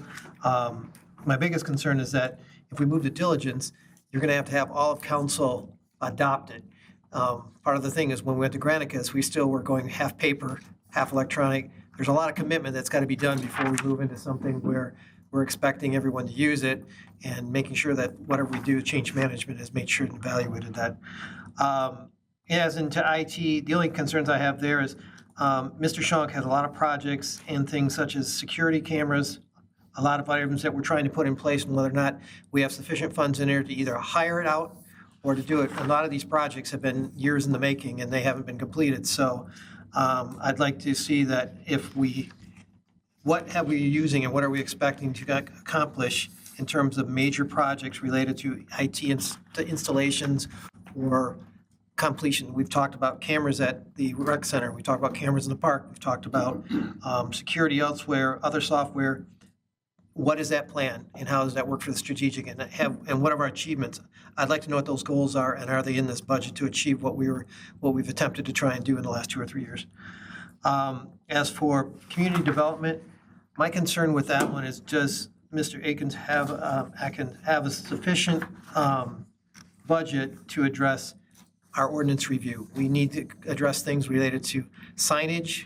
I know there's a number of other ordinances and things that are either outdated or incorrect or whatever, and we just don't have the span to do it. So I want to make sure that we have sufficient funds in there to hire outside sources if we need that, or consultants. Also, what do we have in it for long-term development and visioning for the city? What are we doing in terms of redeveloping this community? We haven't looked at that effectively for years, and we started to with the last community development manager, and it kind of taken a back seat at this point. So I want to make sure we have funding and support for that. These are things that we need to make sure as part of our strategic plan that are in this budget, and that the resources of the consultants that we need to bring in are set effectively in that budget. And as for the police, the only question I have actually this may be for the treasurer or for the police chief. When we looked at, we've moved everything from contributions for vehicle equipment, but I see that we've taken $42,000 out of the budget related to equipment greater than $5,000 for the police. Isn't there other equipment that the police purchase periodically that they would need a budget for that might be greater than that? Or I'm just trying to understand why one line's zeroed out, but yet we still have the contribution going into the VERF. Well, contribution to the VERF will remain, that's the expenditure piece. Exactly. And it will show it as a revenue in the VERF fund. Forgive me, I think I'm not understanding your. I get, if you look at page 8, VERF is obviously their purchase of vehicles, they are spending Yeah. on 2 vehicles and other larger, capital equipment type things. Right. So if they- but I'm looking at I the, can speak to that. Yeah. Sorry, I see now what you mean. That's actually where we were recording the Axon expense, which just isn't appropriate in that line, so it's been moved into that IT line. got it. So that was software, not a, That's the change there. perfect, thank you. I just want to make sure because I know you acquire guns and other things that may be purchased in mass quantity, so I wasn't sure they were in there. Didn't want to cut your budget out for that. Okay, thank you. Thank you, Mr. Gearba. Before we transition to a point that my colleague just made, this would be for the city manager and for the community development director. It was some time ago now, I think it was under the tenure of city manager Swallow, or city manager O'Toole, excuse me, and community development director Harrington. We talked about engaging an external third party to do a evaluation of existing site plans to make sure that property owners and businesses were in compliance with what had been previously approved by either council or by the planning commission or both. I still see that as very advantageous. It touches on some of the concerns that were just articulated by Mr. Gearba. We don't need to dive deep in that tonight, but I would like to revisit that issue. And if possible, make sure that funds are available to initiate that process sometime in the upcoming fiscal year. And I think, for the most part, I believe we could do that in-house with the review. Now, that being said, I think to Council Gerba's point, I've been working with Director Eichen on getting some proposals for some actually community planning, zoning changes, those types of things. And most likely we'll utilize Carlisle Workman. We already have a relationship with them, but obviously we're not fully satisfied with them. We could go to another firm, but I don't believe, I believe adding a consultant would be the appropriate way to do some of that more long-term planning because it does cycle, cross cycle up and down. And do we have funds in there identified for that? Probably not enough at this point. Okay, so we can consider that if we could. Thank you. And I'm open to, I want the work done. I don't really care who does it, just want to make sure that it's done well. But I'm also mindful and cognizant that I don't want to burden Mr. Adkin and his existing staff. There has been touched on by many of my colleagues, including Councilmember Harmont. They're on a really good trajectory in terms of customer service and community engagement. And I want that to continue. So if we need to bring in outside experts to assist with issue-specific tasks, I would support that. We will transition now to, let's do the next 3 and then break for questions and then do the final 3 and break for questions. So we're going to transition to Public Works, Engineering and CIP, and then local and major streets. So unless there's anything imminent for Director Aitken, Director Schonk, or Police Chief Radzik, you are dismissed. And I would ask Mr. Anderson if you'd like to come forward, and Engineer Humphreys.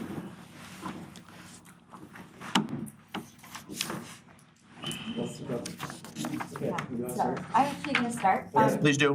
For DPW, I want to point out that it is a complicated department. It lives across 5 different funds. It's actually in general, major and local roads, water, and sewer. So for the graph here in front of you, this is just the general fund activity. It's kind of intense because they have many departments within the general fund, so I apologize that the graph itself is rather condensed. But I would comment that they are obviously in a state of transition right now. So when we're looking at the budget, we're kind of operationally looking at status quo until Director McNeil joins us in the coming week, I suppose. A week from today. Yeah, a week from today. 30th he'll start. As he gets his feet under him, we'll start taking a harder look at that. But I would point out that all of the wage lines for DPW, no matter what department it's in, no matter what fund it's in, have some pretty significant variances. Their contract that went into effect at July 1st of 2025 included market adjustments. So we were playing some catch up on positions that were behind. So if you're seeing those are fairly significant, that's one reason why. Another reason why is when my team and I look to budget DPW wages, because they work in so many different places, we look at last year's actual activity. How much time did they spend in the cemetery? How much time did they spend on roads? How much time did they spend on water? And we allocate how we're going to budget for those accordingly. So those tend to shift year over year depending on where they spend more of their time. Finally, the big highlight I wanted to point out in Department 268, which is our motor pool department, and that's on page 7. You'll notice that that department as a whole is reduced by 53%. That's strictly related to the VERF. Because we're taking that large capital expenditure related to vehicles and equipment and recording that in a separate fund now, you're gonna see a pretty significant change there in that department. Otherwise, Jerry, do you have anything to add? No, I think the key, I mean, obviously, we're seeing a trend of increase, but a lot of that does have to do not only the market adjustments, but we have had some personnel up and down in terms of number of personnel, but for the most part, other than, then also, I guess I would add too, the facilities manager has been added to this as well for salary, so you see an increase a little bit in the DPW line for that. Priscilla, anything you'd like to add? No, I think it's pretty straightforward. Very good. City Manager Swallow, Treasurer Finch, anything else on Department of Public Works, or would you like to transition to engineering and CIP? Move on to engineering. Before I hand it over to Tesha, I just want to comment that very similar to DPW, engineering is spread across 5 different funds, as she obviously works in all of those different places. This particular chart illustrates, again, engineering specifically in the general fund. I do want to point out that you can see the decrease between the current year and the proposed year. We were previously budgeting for a second in-house engineer, which we are no longer planning for.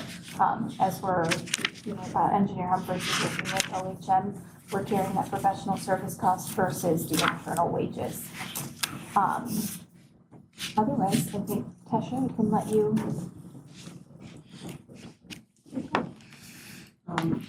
This is just a brief overview of all the things that engineering does. The first 2 bullets just have to do with kind of standards and our data management. You see a lot of that in our GIS maps and such. The second 2 bullets is really where a lot of our money is spent, and we'll come back to those. The last 2 bullets just have to do with limited permitting and things that engineering touches when it comes to new development. So back to those middle 2 bullets, it's the capital improvement planning and the capital project implementation is where we're spending the our capital improvement plan over the 6 years is up, well, we tend to do unfunded or funded projects between $150 and $170 million. That's where we spend the big dollars. I talk a lot about in the last couple of years that capital investment should not be reactionary. So we spent a lot of time implementing basic asset management principles, of which the first thing is to collect data, inventory of your assets, and condition assessment. So I point that out in just those 2 bullets. If we spend the proper amount of time in the data side of it, we'll ultimately save millions of dollars on the other side of the capital. So I guess next slide kind of ties into that. A big thing is what assets do we own, where are they located, and what condition are they in? That's roads are a good example because everyone drives the roads, but those are actually the easiest thing about condition assess because you really can take 2 people to drive our 40 miles of road and be done with it in 4 hours. It's a whole different story when you're looking at all of our utilities that are underground. So we are just starting to collect the data of inventory condition assessment, and what you'll see is an increased investment over the last couple of years in just those things: data collection, data analysis, hydraulic modeling, and documentation of processes. When it comes to, before we invest in a road, we want to make sure, 1, are the condition of the utilities on the road suitable for road investment? And 2, do we have a working hydraulic water model to account for growth? Do we need any upsizing of the utilities? And those are all things that we have increased our investment over the last couple of years so that we are making data-based capital reinvestment decisions. And I think that's about it. I think I have one more slide just on, I always like to remind council that we own a lot of stuff for how small we are. And so we're in the process of collecting data for all these points. And like I say, some of the points we've just started, some we continue, but that's, again, increased investment in that. I am convinced we already have actually seen it pay off and decreased capital spending. This is also a good example of where we saved a few $1 million by spending a little bit more money on modeling, and it's ultimately cut a third of that sanitary sewer off the project. So. Then we'll be covering, obviously, the adoption of the capital improvement plan. We already had a study session on that already, but significant investments, just we kind of get down the list for that we're currently planning for. Of course, the downtown green space, the Woodland Drive culvert, that would be and then ultimately that will be followed by Woodland Drive paving the following fiscal year. looking at some additional work in the water fund. We'll talk more about that with Bill, but on investigating service lines and improvements at the water treatment plant, as well as improvements to the wells. Obviously, Engineer Humphreys is directly involved in many of those. The big one, obviously, the wastewater plant in terms of capital improvement, but also working very closely on sanitary sewer rehabilitation. So a lot of work going into evaluating our sanitary sewers, CCTVing them, and then ultimately prioritizing lining for those projects. And that's the one, as you recall, that was the project submittal for the federal and state earmark, was working on our sanitary sewer, specifically lining those, as well as many of the catch basins for those. So a lot of non-motorized work coming up in this coming fiscal year. So obviously, Director Humphreys has been, Engineer Humphreys has been very involved in US 12 sidewalk, as well as some of our local roads, which and local streets and major streets we'll talk about next. So I'm going to jump into streets. So with streets, we have is there another? Oh yeah, major streets. Yeah, excuse me. So major streets, obviously, what we see, the trend here is when you do a number of projects, your expenditures go up significantly. And then obviously, as you rebuild that fund balance to be able to do additional projects, that expenditures go down. One of the things you see here, we did over in FY 24 and 25, we did transfer some money into local streets. So you do see kind of a jump there, but a lot of that funding, and you'll see it flip side on the local streets. Because what we find is obviously the funding formula from the state, we get more money for major streets relative to the mileage that we have versus local streets. So we often end up shortchanged a little bit on the local streets. And so we are allowed to transfer some of the funding based on guidance from MDOT, transfer some of that funding over to local streets. But in terms of major streets, I don't think we have any projects planned for next fiscal year, right? Correct. And in fact, in this, we had two large investments from both Clark and Maple were in this also, in addition to the transfers to local streets. Our next major road is Ann Arbor Street, and Woodland, which are kind of 27 and 29. But I concur with what City Manager Swallow said, in the fact that when you look at just our local streets, we barely have enough money to operate that, much less capital investment in them. And what I mean by operate is the salt, the snow plowing. When you actually look at how much, just at the local street revenue, it is not enough and that's why we have the additional road knowledge. This is the local streets. You can see we had a large. Can I interrupt you for just one moment? I apologize. I want to just let council know, we're transitioning away from general fund now, just for anybody not following along. We're on page 15 in the budget packet, so we're moving into separate funds now. When we talk about major and local streets, those are housed in their own. And local streets?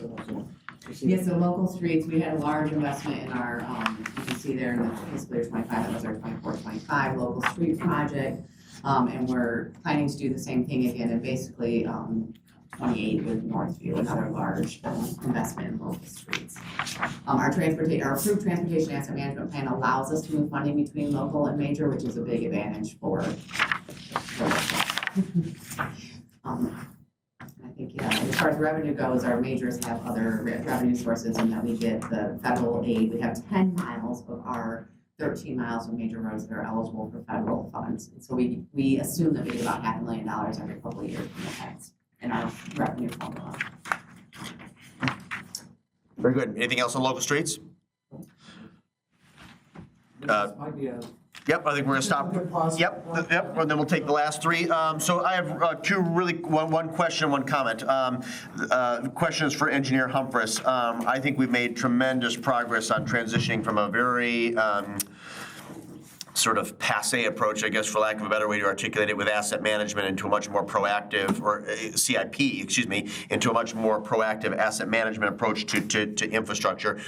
As you look out into the next 2, 3, maybe even 5 years, are there additional resources, line items, expenditures that you think you will need to maintain the momentum that we're making on evaluating our assets and putting them on a proactive schedule for maintenance and repair?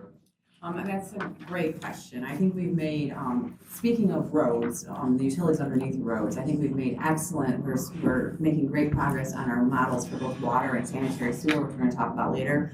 But what always tends to lag behind is storm sewer, because it's in general fund competing for all the other general fund dollars. So we did take some SAW grant money back in 2017, 2018, 19 to develop a very skeleton model of the storm sewer that definitely needs reinvestment. Our MS4 permit is something we're just getting our arms around, how many outlets we have. Those are items that we do need additional investment in before we can have a firm idea on capital reinvestment decisions. In some areas, the storm is kind of a key factor, the storm capacity analysis. And because with storm sewer, we are getting increasing rain events, the regulations are changing, and so on and so forth. So that would be my answer, is that storm sewer is the most behind, and it does impact some of our capital planning. It's interesting. That's been a topic, as you may well expect, that's been bantered about quite a bit at SEMCOG, at both general assemblies, at executive committee meetings, and at subcommittee levels. I don't expect it will take place this year because it's an election year and we have the governor vacating office, along with a number of key members of both the state house and state senate. But I do think they're going to make a big push on a legislative initiative, probably beginning in 2027, about establishing a reliable, consistent funding stream for municipalities to meet some of their storm sewer needs.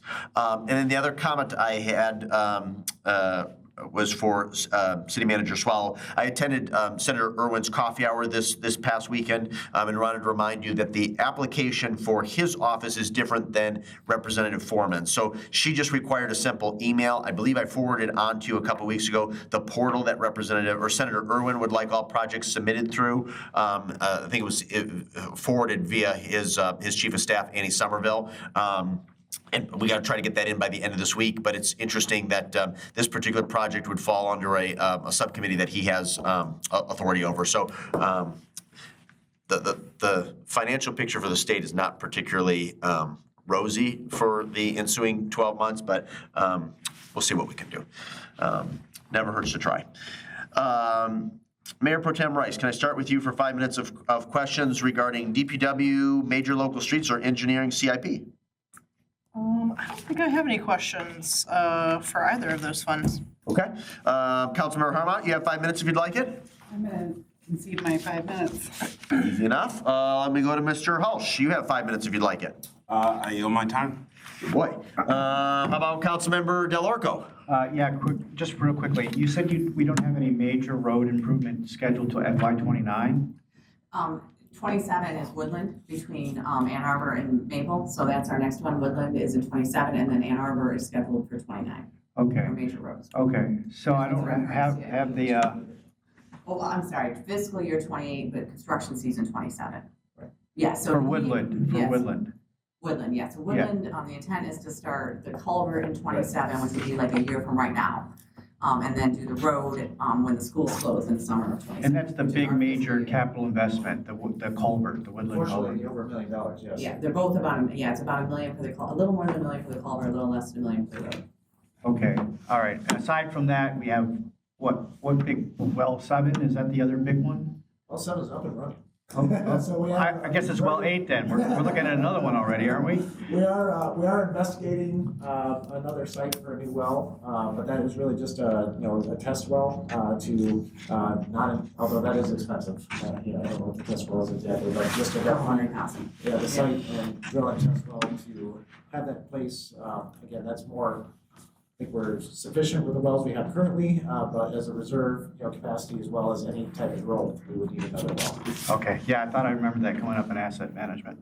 And then as far as local streets, I don't have the CIP in my head. What are we looking at for FY '27 for mill and fill or resurfacing, other than beach court? So Northview is the next big subject, Northview and the remaining county states. So everything at the northwest intersection, northwest of Waterworks in Ann Arbor. But that's all TAP grant money, right?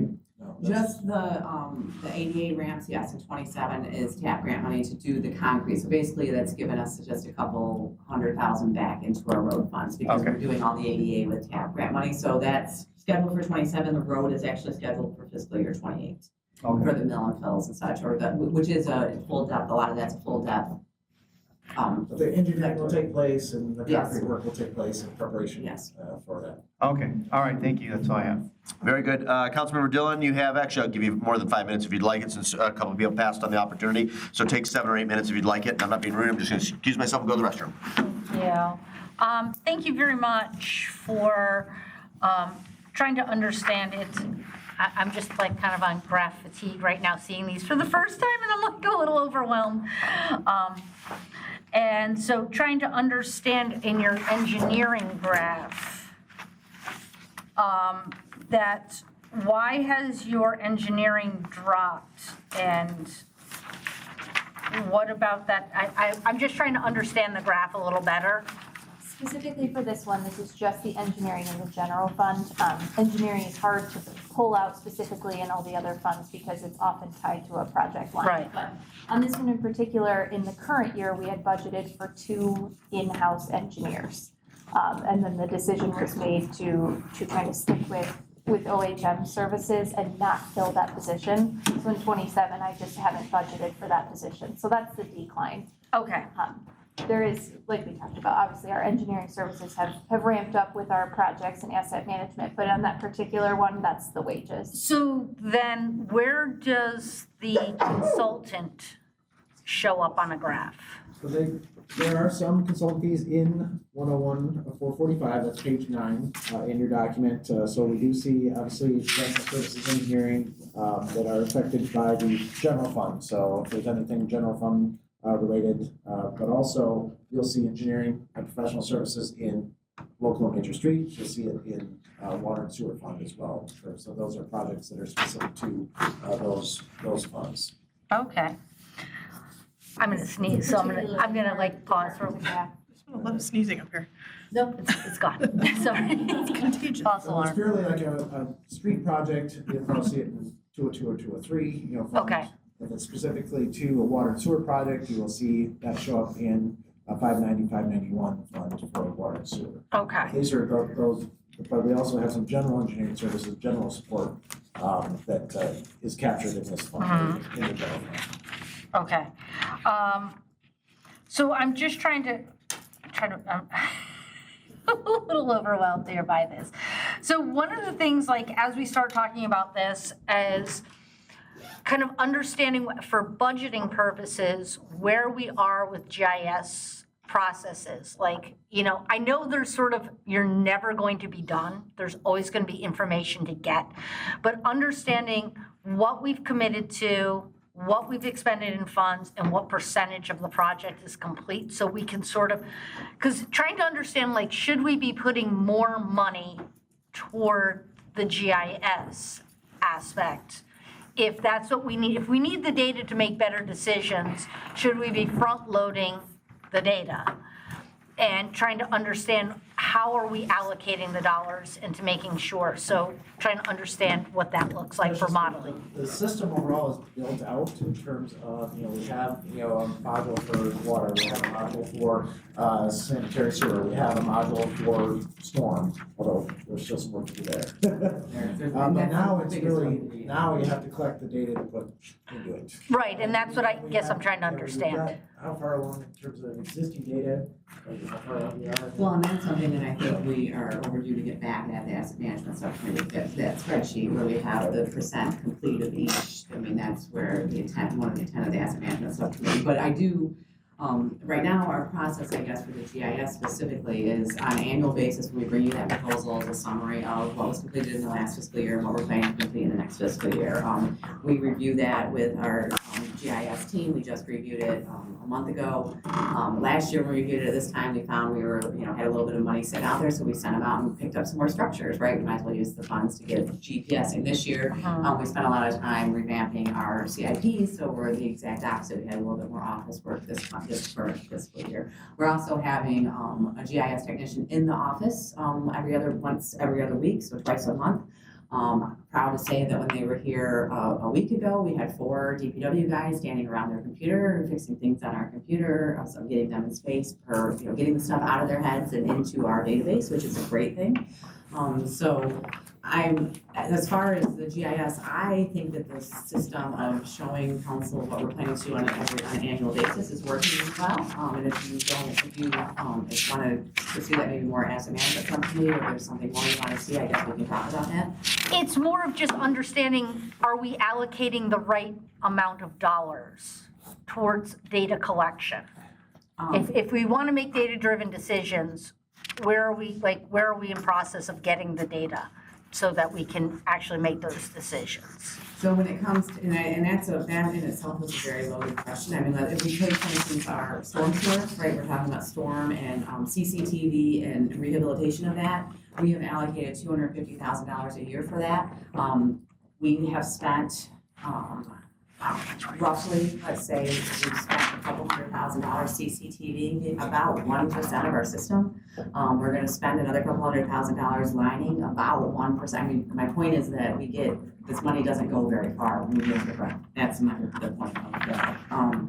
So I agree with you completely, and I think I would recommend even some additional preliminary engineering, because I think that's one of the other big discussion points that comes up as far as putting together a capital project. It takes time to scope a project and figure out what the appropriate engineering or what the appropriate scope for the project is if you're looking at different areas of the city. So I appreciate that support, and I think we can absolutely come up with some, I don't want to say not measurables, but. Right.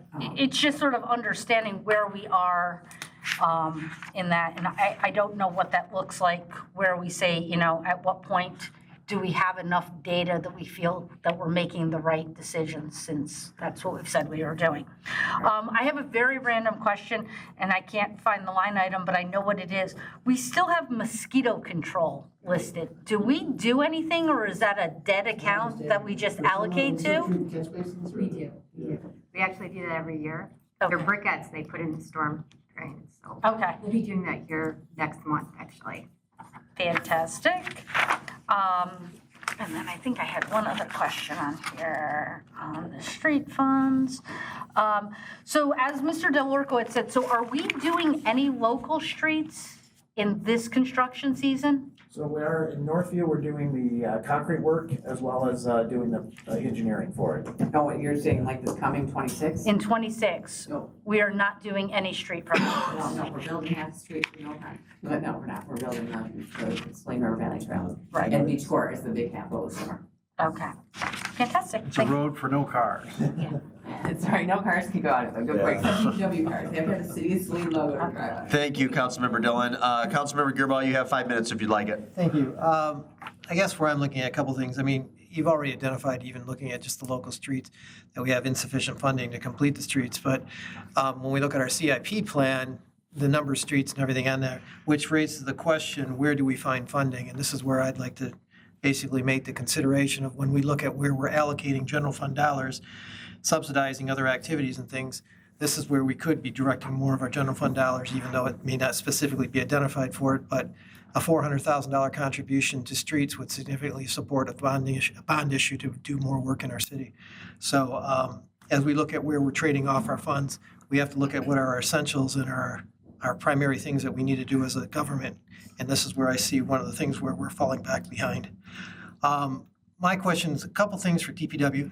One, I see professional services for trees, $25,000. Are we now outsourcing that, or what would be that change for this year? There are certain trees that our guys won't be able to handle because it takes certain licensing and stuff like that to remove these trees. And I mean, yeah, so I mean, we'll have to service or get somebody. That's fine.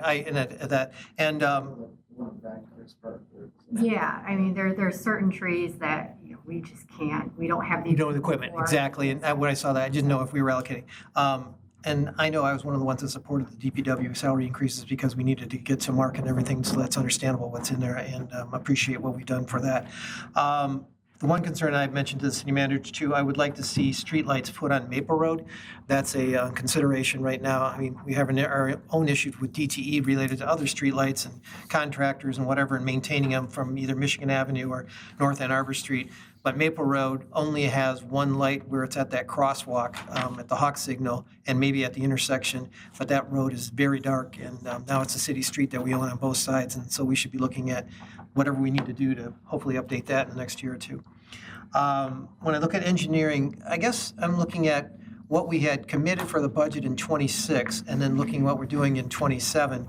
And of course, we've got a 40% increase in public drains and a 45% decrease in, I think I said decrease, in engineering. Again, can we clarify what projects were getting completed in 26 or what's the change? Because I see a number of them are related to professional services and other things that we had like $80,000 for professional services and drains, but we're not even going to spend it. Like year to date is $10,000 and the next year is $30,000. What's the change for that?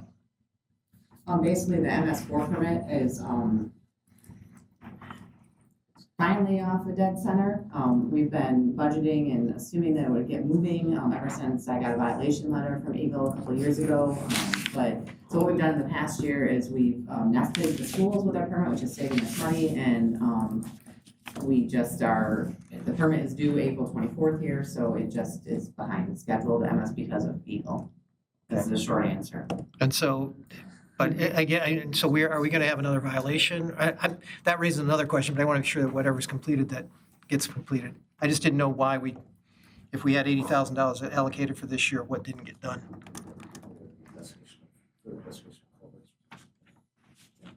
If you can answer that question, not this time, I just identify those, and then the other one being in engineering overall.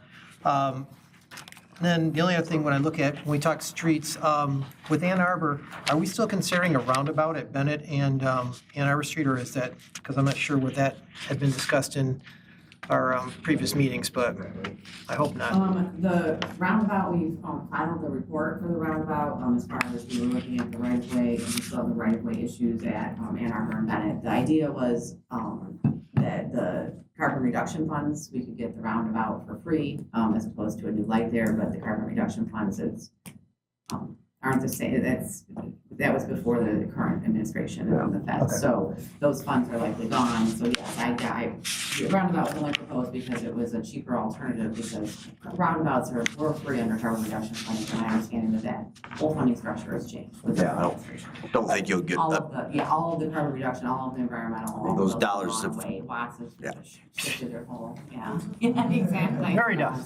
We're lucky, we are so lucky we cut that $800,000 for the Saline River Valley Trail, because it was about that close to going right back to Washington. That was carbon reduction funding cost. Because for that one, we would have wanted to have more discussion, considering it's a historic district, and that big change would be a significant impact for that. So when we do those kinds of ideas, I think we have to have a little more discussion on it going further. But I wanted to make sure whether or not we had to commit more money to that. And then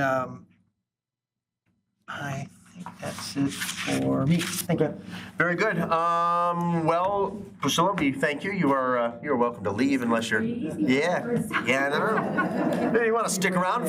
You want to stick around for another hour and observe? You're welcome to do that. But no, in all seriousness, we appreciate your time and have a wonderful evening. Tesh, I think you have to hang tight for. Actually, I don't think you do. If you'd like to stick around, you're welcome to do so. But I think we're going to transition to our final three topics, which are Parks and Recreation, TIFA, LDFA, VERF, rubbish, and related funds, and then we'll close it out with some restricted funds, specifically water and sewer. So, Sunshine, it looks like you took Priscilla's seat. Bill, if you want to come forward and sit next to City Manager Swallow at your convenience, that would be great. And Treasurer Finch, you may begin. All right. Before I hand it over to Sunshine, I just wanted to talk a little bit about the graph in front of you for this one. Like all of the others, it's going to show revenue and expenditure history. That's the blue and gray bars. It's also gonna have that light blue line that represents fund balance. You'll notice we don't really carry a fund balance in this fund, but I wanted to show you that. And then the green line is gonna show you the general fund contribution historically. I do want to point out, obviously, the very large spike in the current fiscal year is the purchase of that DHU because the general fund did contribute that money.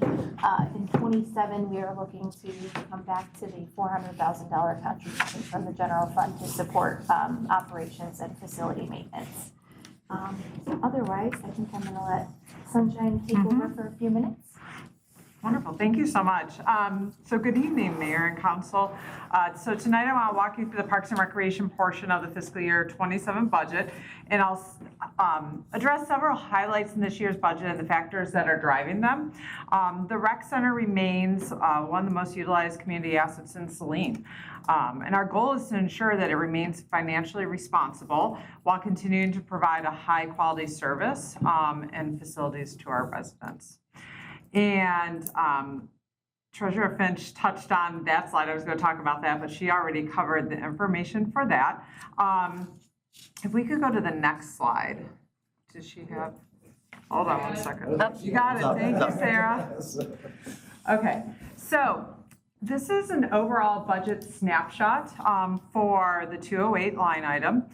The recent announcement of, I can't stress this enough, so the recent announcement of the $2.7 million in appropriations for the rec center has been the spark that we've needed to update our aging infrastructure and directly impact the safety and user experience for our members and visitors. So just such a significant gift and you know, the spark we needed to address some of the issues we've had. With this gift, we still obviously have a lot to work on. The annual general fund contribution has certainly been a point of discussion. So I do want to take a moment to walk through the factors driving that number that we saw in that previous slide. One of the largest impacts has been the minimum wage increase that we've seen over the past couple of years. The state of Michigan implemented 2 substantial minimum wage increases back to back, with a third one anticipated for 2027. So to kind of give you an overview, in 2024, minimum wage was $10.33 an hour. In 2025, there was a 20% increase. It went up to $12.48. That was a little bit more aggressive than what we had anticipated. The state of Michigan, if you go to their website, they will give anticipated increases, but that doesn't always hold true. They often make adjustments with when those get implemented and the amount. So that was a little more aggressive than we thought was going to be coming. In 2026, so this year in January, there was an additional 10% increase up to $13.73 an hour. And then the state of Michigan has been stating that the 2027 increase will go up to $15 an hour, and that's another 10% increase. So this directly impacts recreation departments like ours. So it's not just our department, it's ones throughout the state that heavily rely on part-time staff. So we're talking our lifeguards, our front desk staff, our swim instructors, childcare staff, program leaders. It's the people with the face value who are working directly with our customers, who are making these amazing experiences for those who come through our facility. So at the same time, in response, we implemented some targeted fee adjustments to help offset a portion of these increased costs. So we took a look at our program fees. We did cost comparisons with other agencies within the region just to make sure we don't outprice ourselves. We want to make sure we keep things affordable. We also need to address, those minimum wage increases. At the same time, we sat down and put pencil to paper and, our full-time staff has absorbed some of our part-time hours where appropriate, where we're able to do that. So allowing us to manage expenses while maintaining service levels. So an example of this is 2 nights a week, instead of having a part-time building supervisor, we have staff who cover those closing hours. And we have other areas where we jump in and do the same, just to save a little bit here and a little bit there.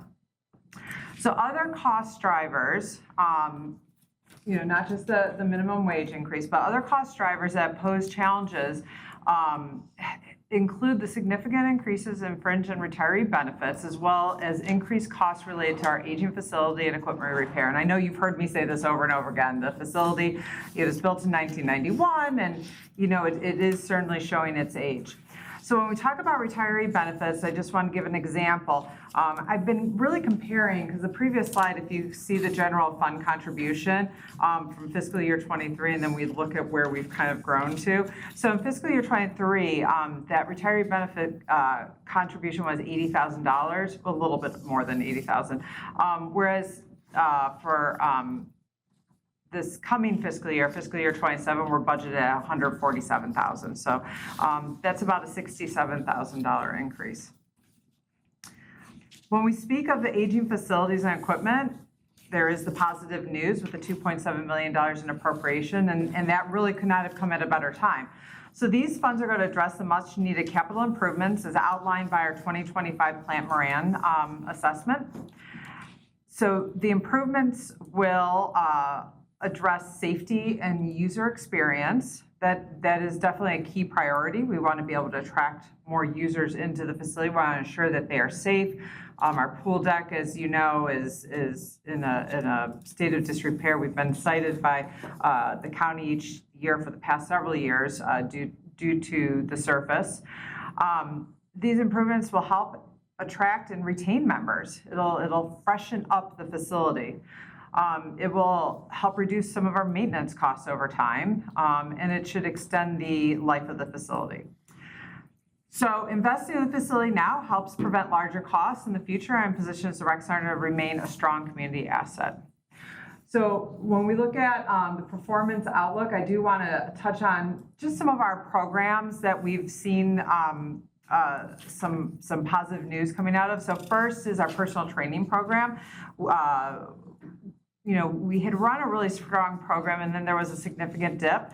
But this year, we actually quadrupled from the year before with bringing in some new personal trainers and making some changes to our personal training packages. And that came out of kind of a combination of the REC Task Force recommendations that were made by the previous REC Task Force, as well as working with our trainers who work in other facilities and getting their feedback and doing some evaluations.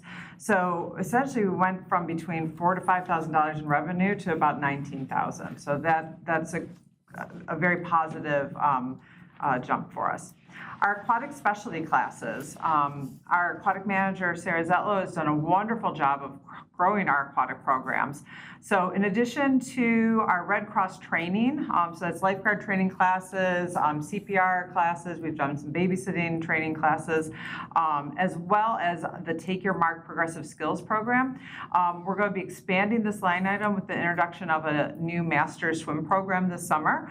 It's been something that's been talked about for many, many years. And our aquatic manager, Sarah Zetlow, she's been working diligently. It's actually a cooperative program with Saline area schools.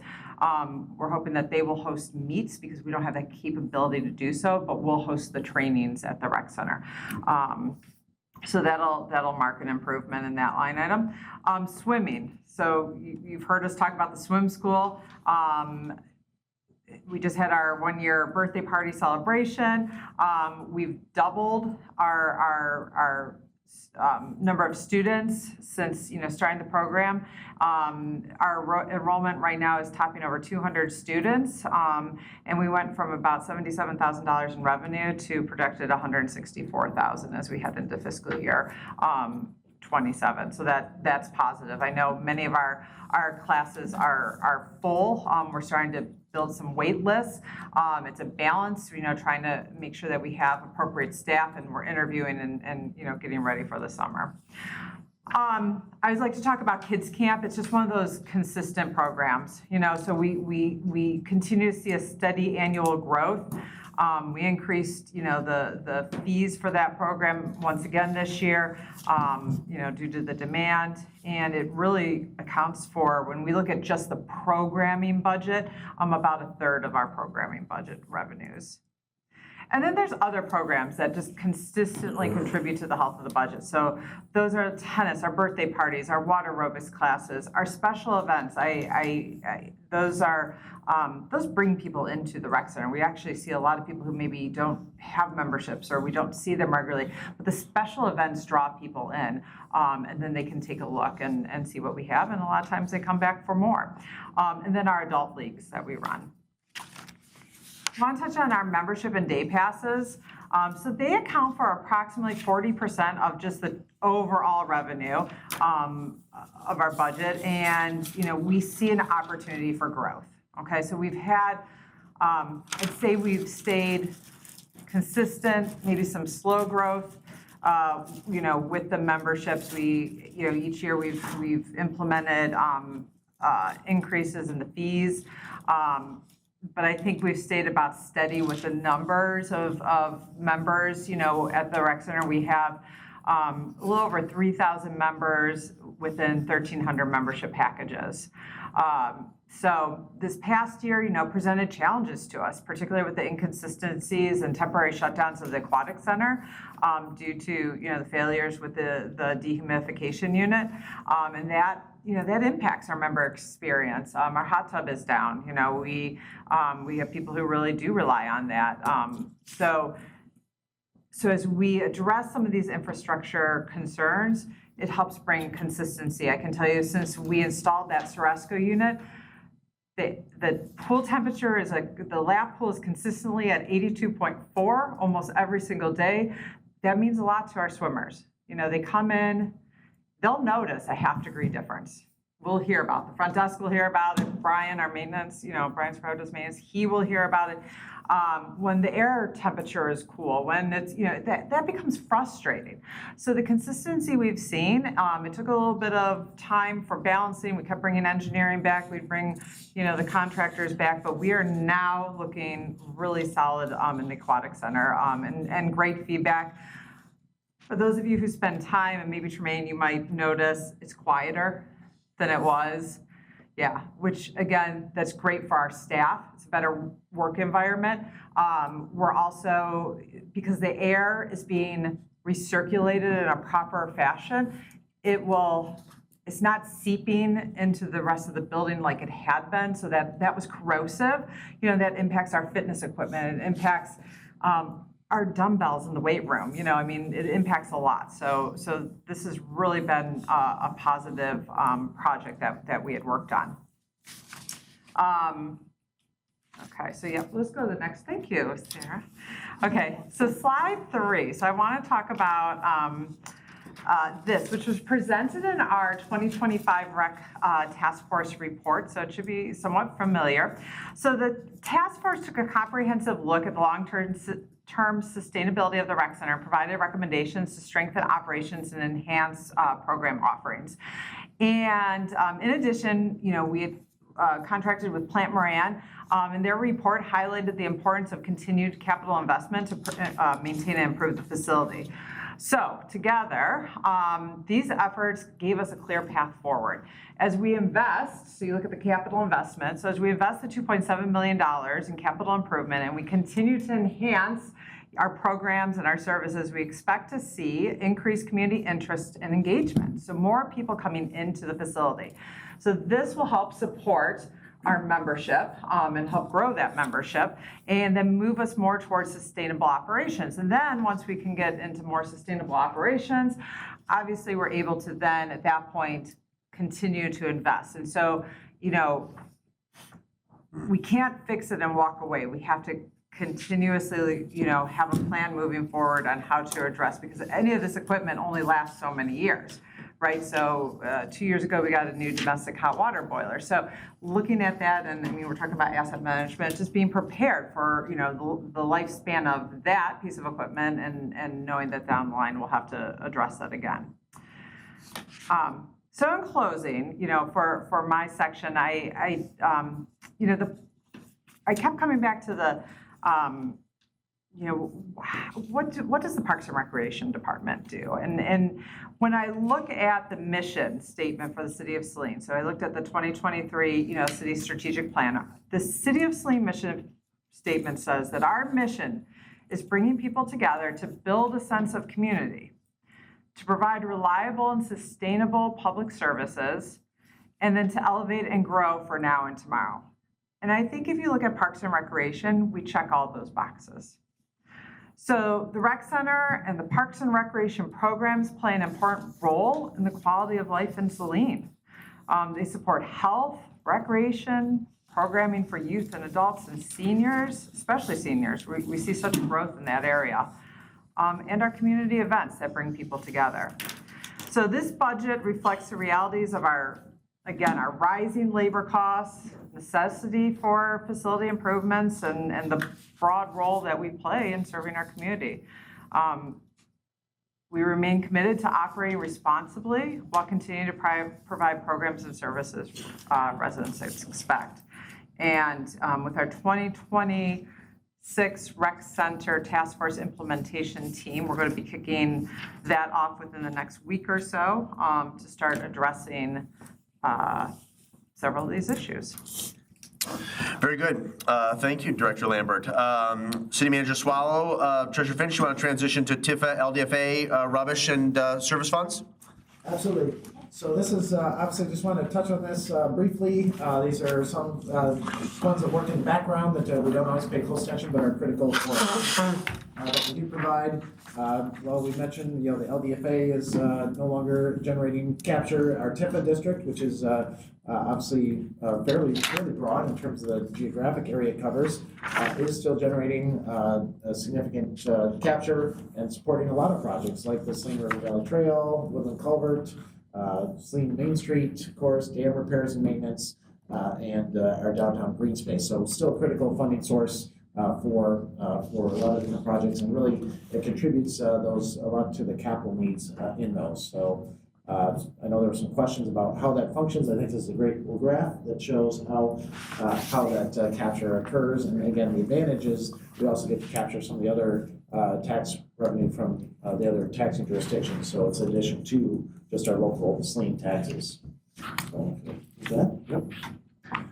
So on rubbish fund, obviously we do a mill roughly for, it varies, year to year, but we do collect a separate millage for our rubbish fund to provide that service. The good thing is, as you will see, we've been kind of growing that fund balance, so we're at a positive revenue standpoint. We actually may be able to reduce that millage a little bit in the coming fiscal year, since we do have some funding to work from, and you see costs are somewhat level going forward. We did anticipate, obviously, the increases that will occur with our current fiscal year and carrying forward next year with a new contract with Waste Management. But that should be relatively stable and predictable going forward, and we do believe we'll be able to actually reduce the millage for trash service or rubbish service.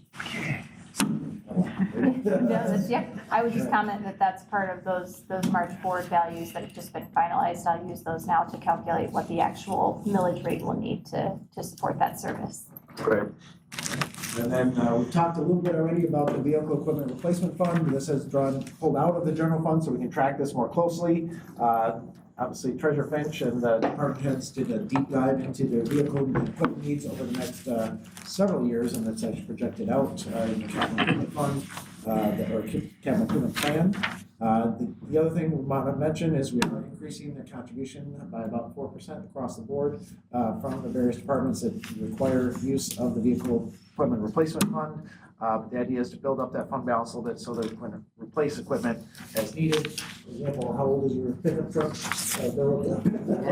20 years old. 20 years old. So trying to get ahead of that and not have aging equipment like that is obviously costing significant repair. Is that a Ford or a Chevy? It's Ford, actually. Oh, okay. But this again pays for a lot of the equipment, for example, at DPW, and it contributes from like local and major streets as they contribute funding, as well as some general fund contributions. And then also water and sewer contributes. Obviously, we heard police contributes. Anybody that has significant equipment contributes to this fund. And then we have a number of deep dive into the vehicles that need to be replaced, and that's presented in the capital improvement plan.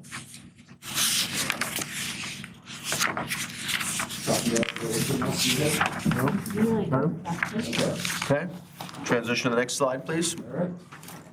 So, yeah, water and sewer. Yeah. So obviously, significant capital investment need across as we go forward. The wastewater treatment plant obviously the big one, but on the water side, looking at some investment in the water plant. I'll let Bill cover in more detail on that, but trying to also be conscious of water rates, as Treasurer Finch mentioned, we will be doing within probably next year a rate study update to fully understand impacts going forward, what those, as we understand more about the capital investments we need to make. We mentioned already potentially well 8. Also looking at improvements at the water plant to increase production. If we're going to grow it all, we're approaching our maximum production. Potentially in the future, storage, additional storage, water tower. So a lot of those things that we need to look at going forward, but also be conscious of keeping our rates reasonable. But I'll let Bill cover in more detail some of the things that he has planned. So, as you're aware, should be aware by now, that we had an issue with one of our iron filters. So that's gonna cost us about $120,000 to repair. That is unplanned and unexpected, obviously. It's gonna cost some planned budgetary figures to change in the current year, and probably will need the coming year, because if we can't get it done this year with money we have, we might have to shift it in the next year, which will change the numbers that I already had in for next year. But those numbers, Sarah's planning on reflecting those numbers a little better in the April update. So we'll be able to see those come down. Also, the water plant, one of the things that we kind of toss around is increasing the amount of equipment. Maybe get another RO skid and maybe a couple more iron filters. I'm not sure exactly what Tessie put in the capital budget for that yet. That's something out there a little ways yet anyway. We're not talking about that. Very much. Of course, chemical costs continue to rise. In fact, I got an update today from Univar, they're the company that does our local chlorine water plant. And that's going up like a penny a pound. Doesn't sound like very much until we buy thousands of pounds of it. Equates into real money. But those costs are gonna impact water and sewer. Sewer side, things are really not known to do to change. In addition, on the sewer side, things are really not known. I put a picture what punctuation in there. Due to the change in addition to processes. So we're adding some processes, screw pressing and cake with, blowers, more blowers for aeration. We may end up having to change the chemical that we have to do some of these processes. The Delpac we've been using for years may not quite make the bill. We might have to buy something additional. So we just don't know all that until we get everything up and running, unfortunately. And then also, we put a little more money in the professional services line item to help with equipment diagnostic issues in the next year. We never know exactly when things are gonna go south on us, like they have at the water plant the last couple of days. We did have, on Friday, we had a gentleman come over from Kennedy to look at our booster pump for the RO system that is now making noise. He said there's a bearing going out in it. He thinks he can fix it there. He's just gotta get the bearing.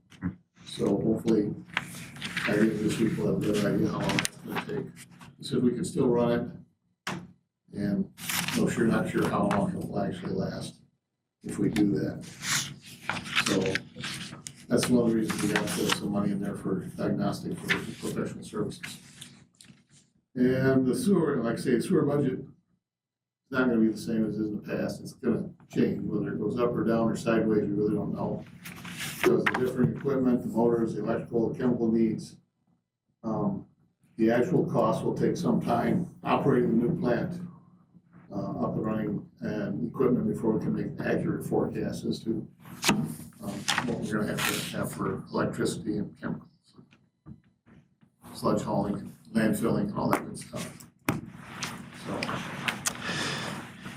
that's about. That's it? Okay, Mr. Swallow, anything else you'd like to add on wastewater or water? Yeah, just on sewer fund 590, obviously, looks very unusual in the last couple of years due to, obviously, the wastewater treatment plant, so that should normalize somewhat, but we will be then bringing on the full debt service, so that, and as Bill mentioned here, we are looking at projecting out some of those operating expenses. We did some of that for the last rate study. We'll want to take a closer look at that as we do our next rate study, make sure we have those costs covered.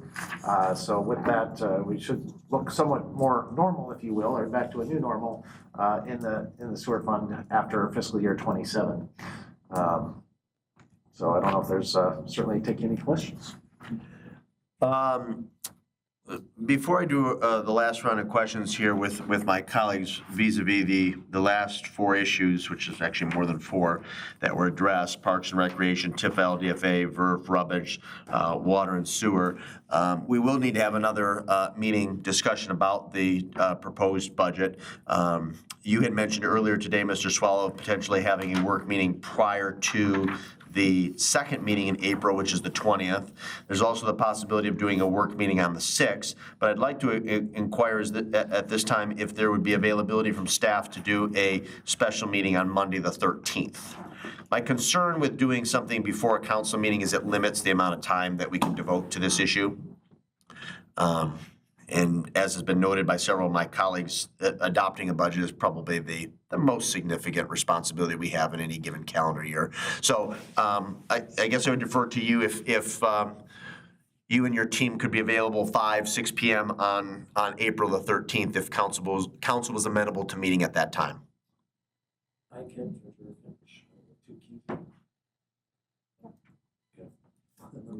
We arranged some soccer and tennis rides, but yes, we can make that work. All right.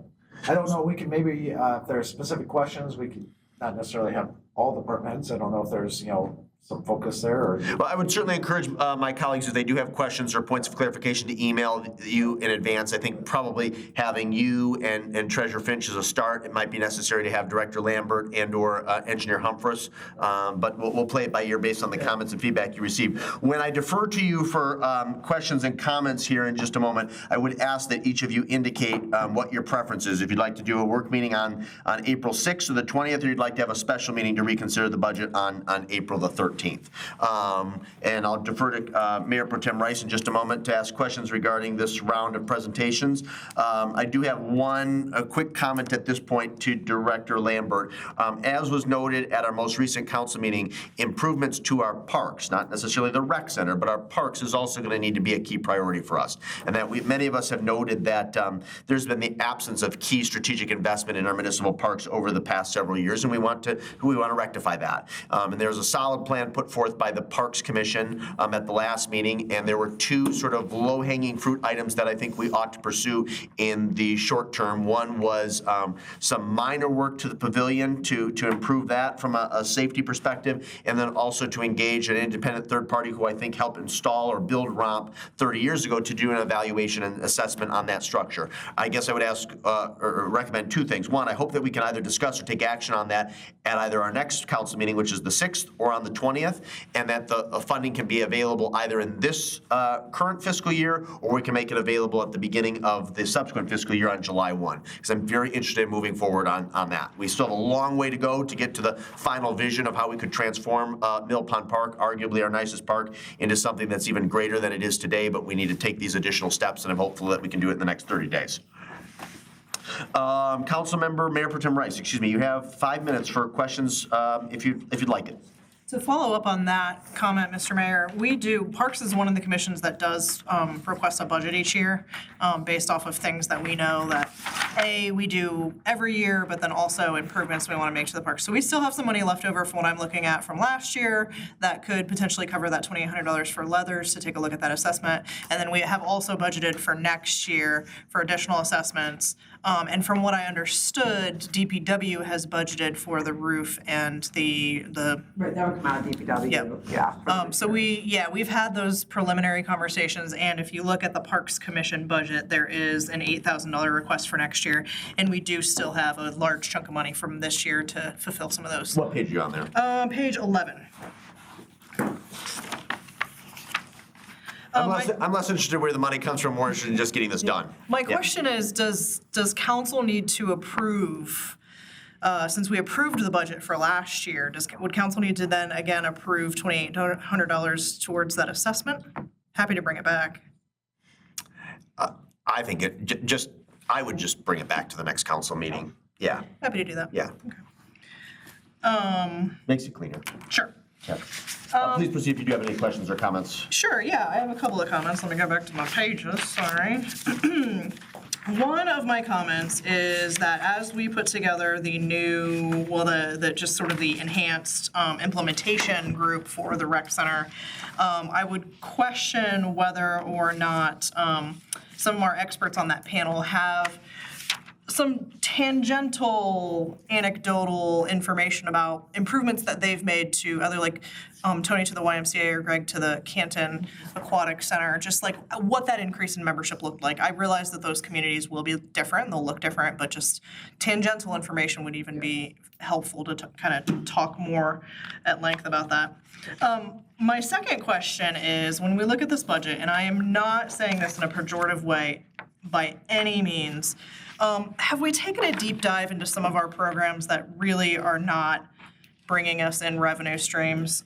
Things like, and again, I'm not saying these out loud because I disapprove of them, but things like Pilates, cardio drumming, art classes, cycling, things that are probably offered elsewhere. So the fitness classes are part of the membership. Okay. So by getting a membership to the rec center, those classes are included as a perk of that membership. And that came out of, I think it was around 2014, was that the 2014 task force? It went into effect in 2014, but it was, the work was done in 2013. Exactly, so because it used to be a la carte, and when we had that model, actually, our participation was quite low in those programs, and so what we did was a very thorough evaluation, a significant increase in membership fees across the board, which then allowed us to be able to fund the instructors and our class participation. And they're better attended now? Okay, great. I stand back on that one then. That's wonderful to hear. But it does look, because it's, when you look at the budget, you're seeing the expenditure is much higher than the revenues, but that's only because it's part of the built membership. into the package. That makes sense. Yeah, that's where it gets a little tricky. I totally get it. Second question is, have we accounted for, and I couldn't find it here, but that could just be me, are we getting any senior millage money for our rec center? Like we requested for some of it to go to the Saline Area Senior Center and some to go to the rec center? Is it all going to the Saline Area Senior Center? Yeah, we're not. We have that discussion, we need to meet with the new director. And she's coming over on Friday afternoon. Oh, wonderful. Yeah, please have that conversation. Things just getting pushed over to the schools is killing us slowly. The new director is gonna do a tour of the senior center on Friday. We just got that kind of ironed out this afternoon, and then we'll be coming over to the rec center. And just for clarification, if I may, Mayor Pro Tem, City Manager Swallow, when we adopted that resolution last year designating the senior center as the main repository of funds if there was a senior millage, we also made an addendum and an addition to include the rec center. Or I think maybe it was Saline Parks and Rec more broadly. So if there's a technicality and they need official action from the governing or legislative body to disperse those funds, we have taken the appropriate action. Yeah. Absolutely, yeah. We filled that out to the best of our ability to say we wanted some of it to go here and some of it to go here. And this is no, slight on the schools, but everything gets pushed through schools, and then it's then we got to go in and we got to say we need it for this, we need it for that. It's just the whole thing with the CARES millage and everything. Again, no slight on the schools. It just becomes a problem for us and for our taxpayers who see things like Saline Rec, Saline Senior, and they assume that money is going into a rec center when it's not. So again, for the public's edification. So yeah, whatever you need our help on to try to fight for what we deserve, like you said, there's a lot of senior programming that goes into the recreation center. Every time I'm in there, the aquatics classes are full of seniors. Once we get that hot tub back up and running, full of seniors, right? Mayor Pro Tem, I got to stop you there because it's 5 minutes, but real quick, did you have a preference on an additional work meeting, or do you believe that there's merit in having another meeting to discuss the budget?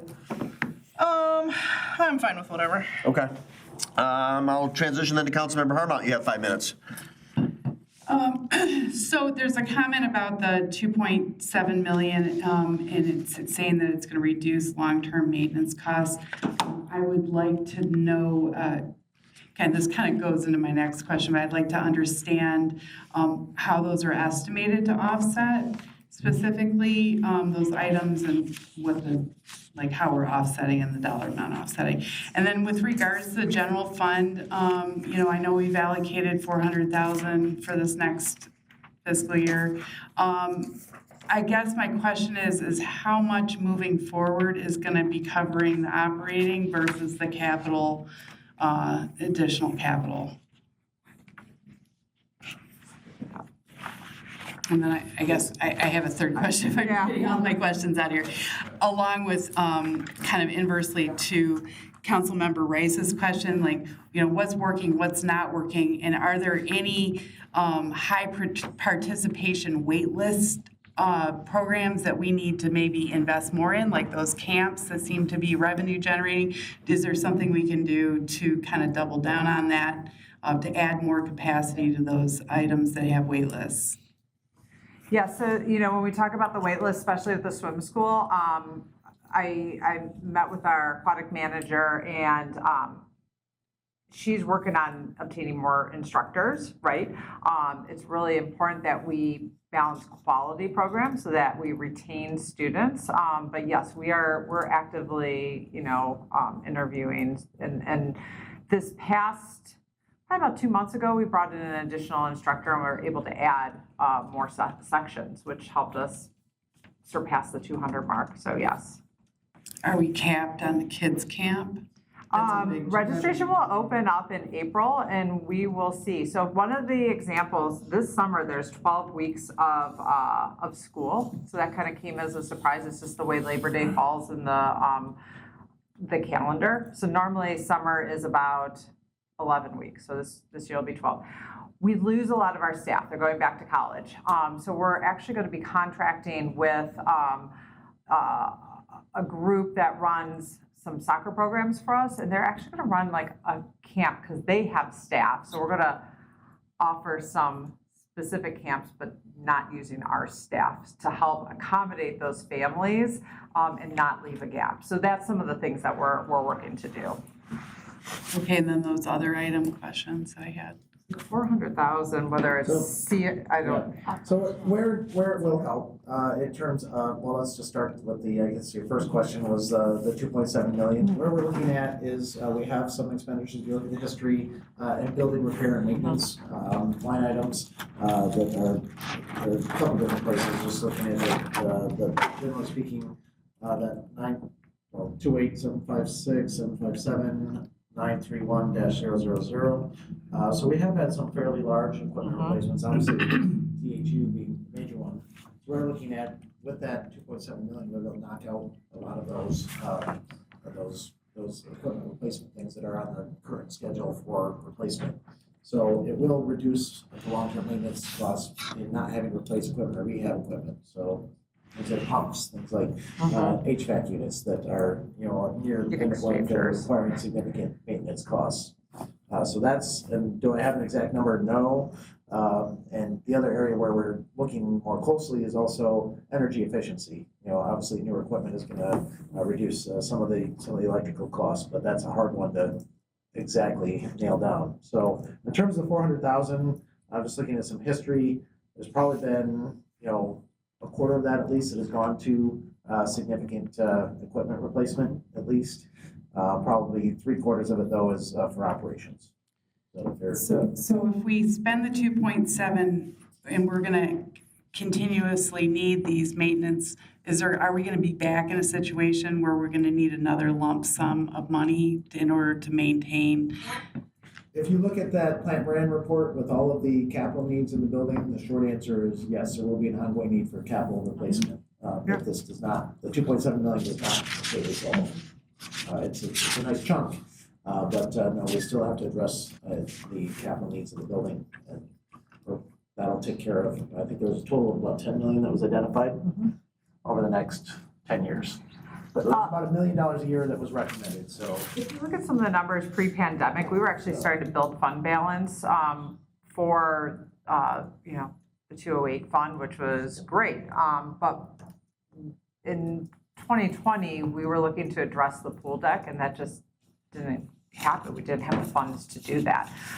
So I, as Councilmember Rice spoke about, some of our colleagues on the new implementation team for the rec task force, getting some of those numbers. Canton, for example, they replaced their pool deck, not because there was anything structurally wrong with it, just to freshen it up.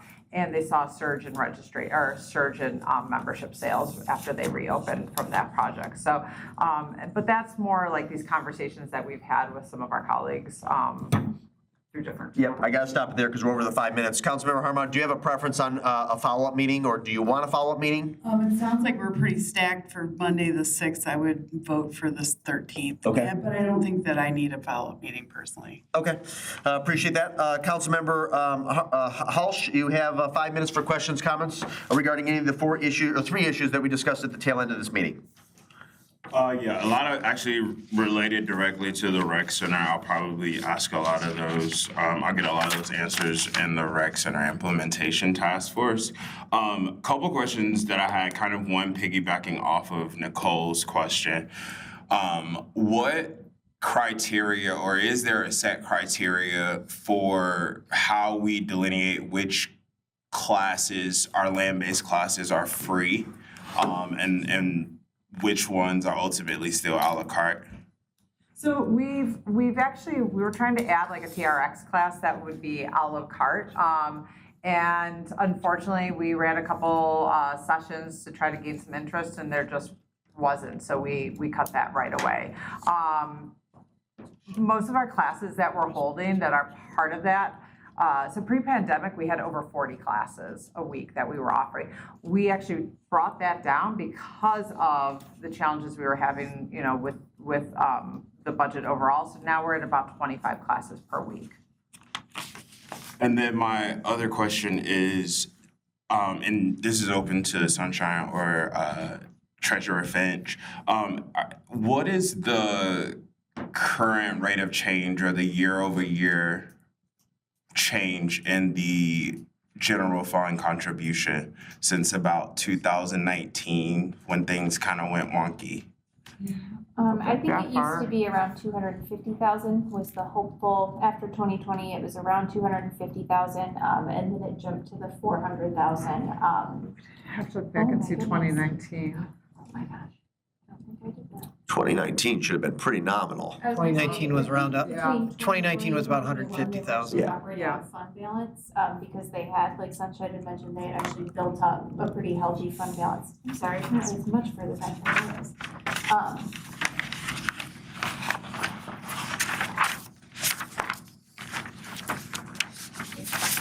There we go. Anyways, to my knowledge, just from what I've found in old notes and worksheets and things, as I've kind of gotten to know it, I believe the original intention was to have a $250,000 annual contribution. That was kind of the agreed upon support until we started having the significant equipment issues. Well, then, just like to point out that, obviously, even though it's carried in the rec center fund, I would think even if the building closed, we would still have a Parks and Recreation program. Correct. And so, you look at $400,000, what of that is covering, existing programs? And you'd still have to have a salary for an individual and part-time staff to run recreation programs. You'd still have to, have someone to oversee parks, and what, capital improvements we're making, and do the Parks and Recreation Master Plan, those types of things. So that's all covered right now under 208. If the rec center closed, we'd have to shift some of those costs to the general fund. So let me try to restate the question because I don't think that answered the question that I asked. So I'll try to make sure that I'm asking it clearly. What I would like to understand is that we know that the amount of that contribution has increased or in some cases decreased. By what amount or what percentage does that increase or decrease on average over 2019 until this fiscal year. So he wants data from 2019 to the present of what was the general fund contribution to support operations or capital needs at the rec center? No, that's not what I want. Okay. What I want to know is how much is that support growing or decreasing year over year as a percent? Are we contributing 2% more per year? Are we contributing 6% more per year? How is that growth or change over time sort of fluctuated is what I. And I can calculate those out for you easily enough. Like we talked about, there's really no contribution, I think, until 2021 or 2022.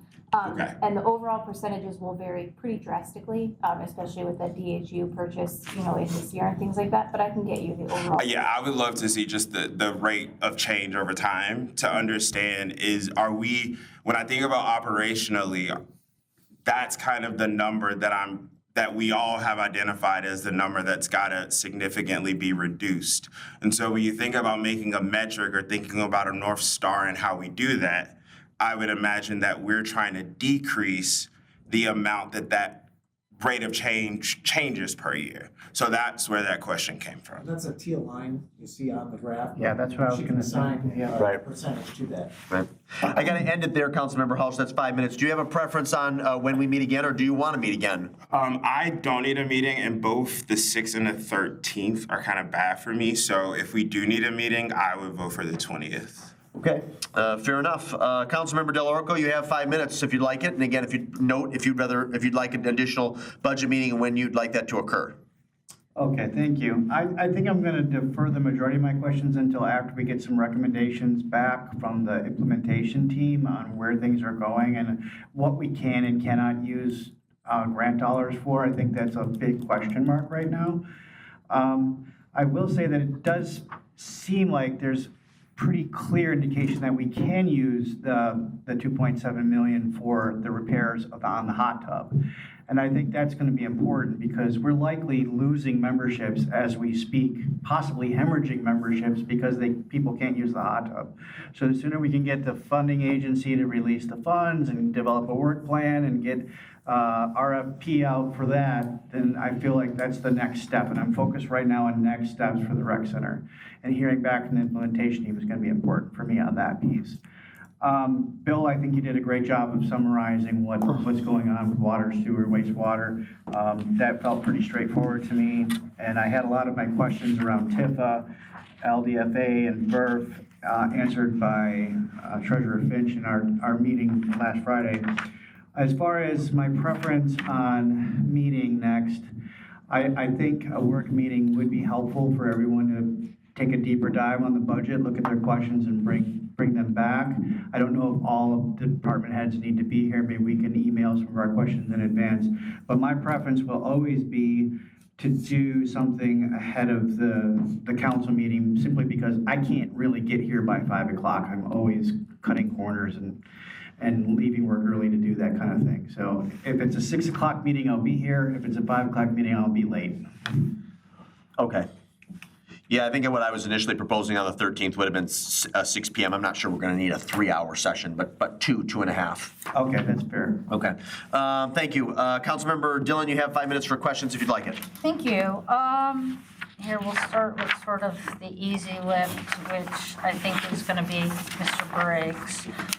Well, actually, I got a really quick one. On the verb, when we dispose of assets, do those dollars go back into that account directly? Yes, they do. Okay, thank you for that. And then I was looking and I wanted to make sure, under the water fund, I know that at one point Mr. Gearbaugh had talked about having part of fund balance allocated for a shortfall. Is that the line that there's a line in there that I'd have to really look for it right now. Is it in there? Well, so I'm not sure if it's the same thing. Okay. Correct me. We do commit $500,000 to reserves in both water and sewer every year. So we are building a reserve in the background, and that was a recommendation of the rate study. I'm not sure if That's it's different. being specifically That's assigning fund balance. I can ask my question when we get to Yeah, it. so I'll wait and let that- It does with the WTP fund and debt servicing and shortfalls. Okay, but. Okay. Not entirely related, but yes, we do commit, we make a $500,000 commitment to the reserves each year. to help build that in the background. Okay.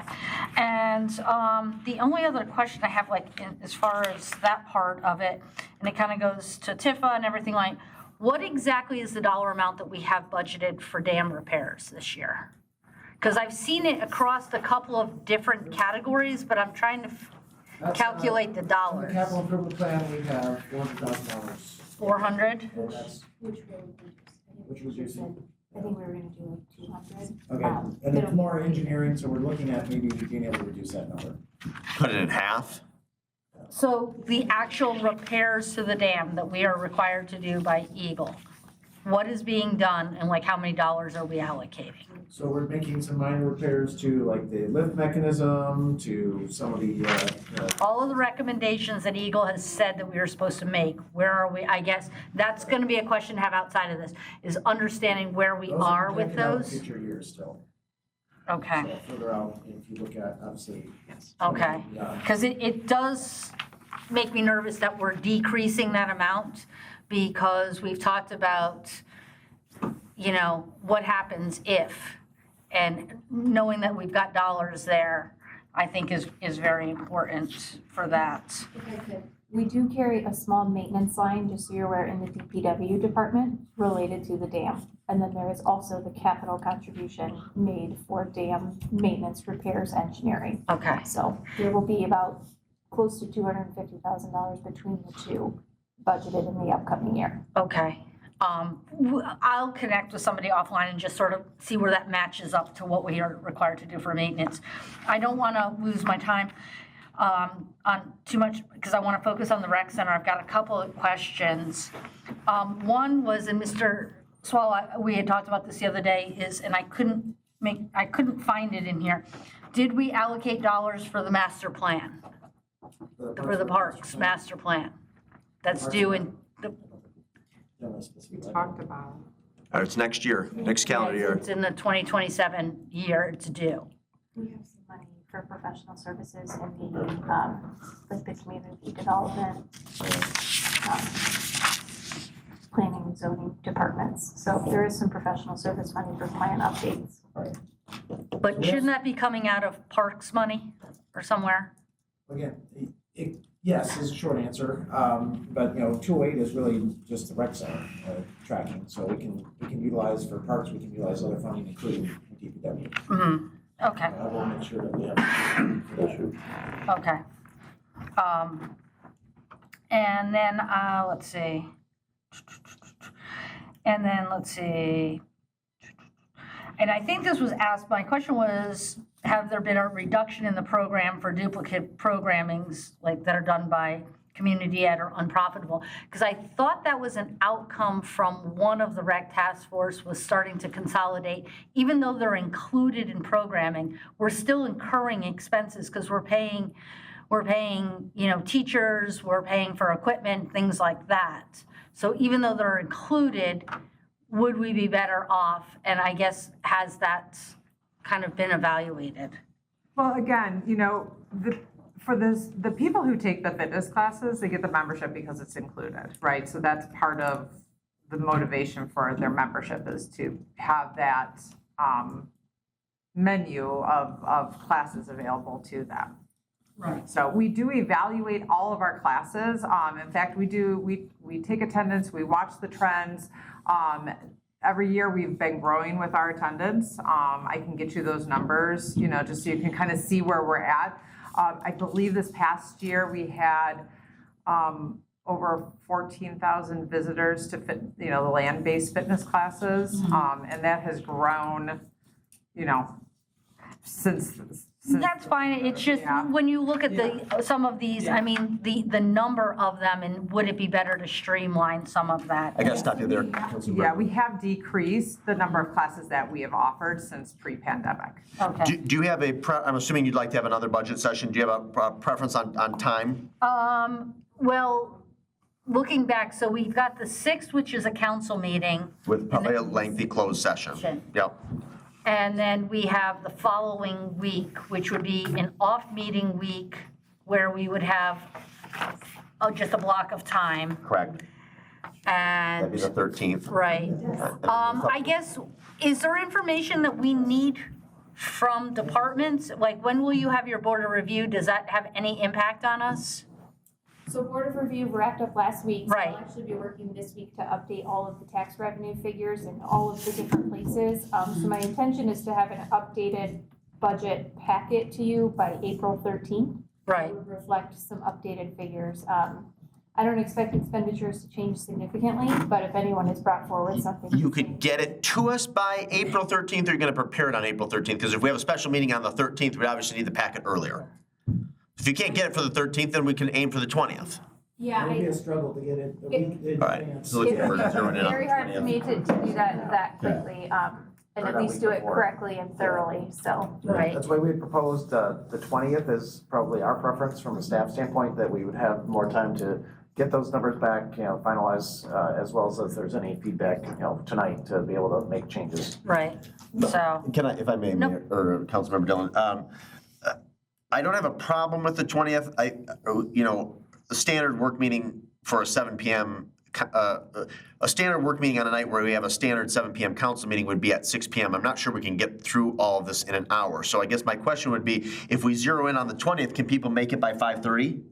Yeah, I can do that. Yeah, Yeah. 30 is better than. Okay, all right. All right, all I right. am still up in the air for that week, I'll be having surgery the week Okay. before, but I feel like I'll probably be all Okay, right. but the 5:30 versus 6 start time doesn't make it, yeah, it doesn't, okay. Councilmember Gearby, you have 5 minutes if you'd like it. Thank you. A couple questions have come up, and one of the things, City Manager Swallow, you mentioned is the park budget. And that came up during even the sessions that we had with the park, the rec center, task force, whatever it is. What is the park budget? Not the recreation center budget, but what is the park budget? And if we could get a number on that at some point to understand that, because, It's in the DPW, for the most part. Department 780, yeah. but that clearly is everything that we allocate as costs associated with maintaining our parks only. And Parks and Trees Department, and then there's a Park Commission Department, I think it's the next one in line. so you feel that covers all that? Because I know that's always been the issue, that stuff had been paid for in the rec center, but we thought we had moved all that stuff out and tried to allocate it to the proper categories. No, it's And not, then- it's not sufficient. And that's it. And it's, well, you know it's not sufficient, but we're trying to figure that all out. Some of it's buried in DPW, some of it's buried, so at some point, we've got to figure that out, because that's the thing that, for me, is understanding what money are we investing in our actual parks, and not just the recreation center itself. Couple questions I have in the rec center. I'm looking at some of the numbers. I look at membership fees, annual fees. The projection is $40,000 less than what was last year. And then the projection moving forward is saying a 6% increase, but that's over a number that is less than last year. That would indicate to me that we don't have as many memberships, or the revenue's gone down. So I'd like an answer to that. When I look at total revenue for projected for this year is 1.609. For next year, it's 1.601, which is an $8,000 decrease in revenue. Once you take out the general fund contribution, I can see where you might have a revenue increase if you subtract out the two-family donation. But for me, it just seems that we're not seeing increases in revenue, which that's the biggest issue that we're having with the rec center, is that it's not providing enough support in terms of revenue. And I look at the expenditures, and it appears that after you take out the adjustments related to the transfers in, that revenue approximately, or expenses are going up $48,000. So I was hoping, as we talked about savings and cuts, where those would be. So from that perspective, I'm trying to understand, because those are some of the key directives that were made by council to make sure where are the cost savings coming and so forth. And again, as Councilmember Harmat mentioned and everything else, for me, the issue is it's going to take approximately $1.4 million to keep this rec center running in perpetuity, unless we have additional support, if you're going to count capital improvements and those things. And one thing, when you look at 2021 and 2020 in terms of support, again, remember, we get significant money from the federal government to bail those out. So when you look at that, the numbers do not necessarily drive the correction depending on how we did our accounting in those years. The other questions I have, in TIFA, we have the continuing programs or projects and things. Do we have an inventory of those? The number just comes in there and then it carries forward. It's like the $800,000, and it's 1.333. So in TIF, we don't actually carry fund balance. In a TIF district, you can't carry fund balance. You can have money that is committed to capital projects. Right, but it says continuing, and I want to make sure, what are those projects? What's that list, and did we complete those projects? Because we have carried some projects forward from year to year to equivocate that number. I just want to know exactly, is everything listed there, the projects that tie to that number? And I can look into what's been completed or not, but I can tell you that what's projected forward, there isn't much at this time. We kind of evaluate that each year when the capital improvements are brought forward and what's in the district and what it can support. But So maybe you and I'll sit down and look at those, because I want to make those numbers, making sure that the projects that we're completing are something we're just continue to carry forward. And then my question about the working capital for the wastewater treatment plant was, when I look at the working capital, it's flat. When we were looking at projections related to rate increases previously, a couple of years ago, it really raised the concern about our first debt service payment and whether or not we were going to have sufficient cash to support that. That projection, and when I look at this, seeing that the working capital is not going up, are we still okay? Because my one recommendation a couple years ago was, even though you're not supposed to give contributions to the fund from general fund, you can loan money. And so that if we needed to, until we had a catch-up, or if there was a shortfall between the rate increases and so forth, that we do that. So are we confident that the current wastewater treatment plant, in our next 2 years, or when we have to make that first payment, we have sufficient funds to cover it? you are correct. It did show in some of the later years of the study where we actually have a shortfall. Right now, because some of the capital improvement we completed has not been as significant as originally anticipated in the past 2 years, because the focus has been on that plant project. Correct. The reserve has kind of stabilized for now, but that's a big part of why we want to redo that rate study, and we want to take a look at where we're actually sitting now. What are these new processes going to cost? What do we look like moving forward, to see where we hit that, especially with the new debt So what we service. did was we deferred the projects, and that's what's saving saving us from having a potential shortfall for that first debt service. Okay, thank you. I gotta stop you right there, Mr. Gearba. Is that 5 minutes? Yeah, actually, 5 minutes and 34 seconds.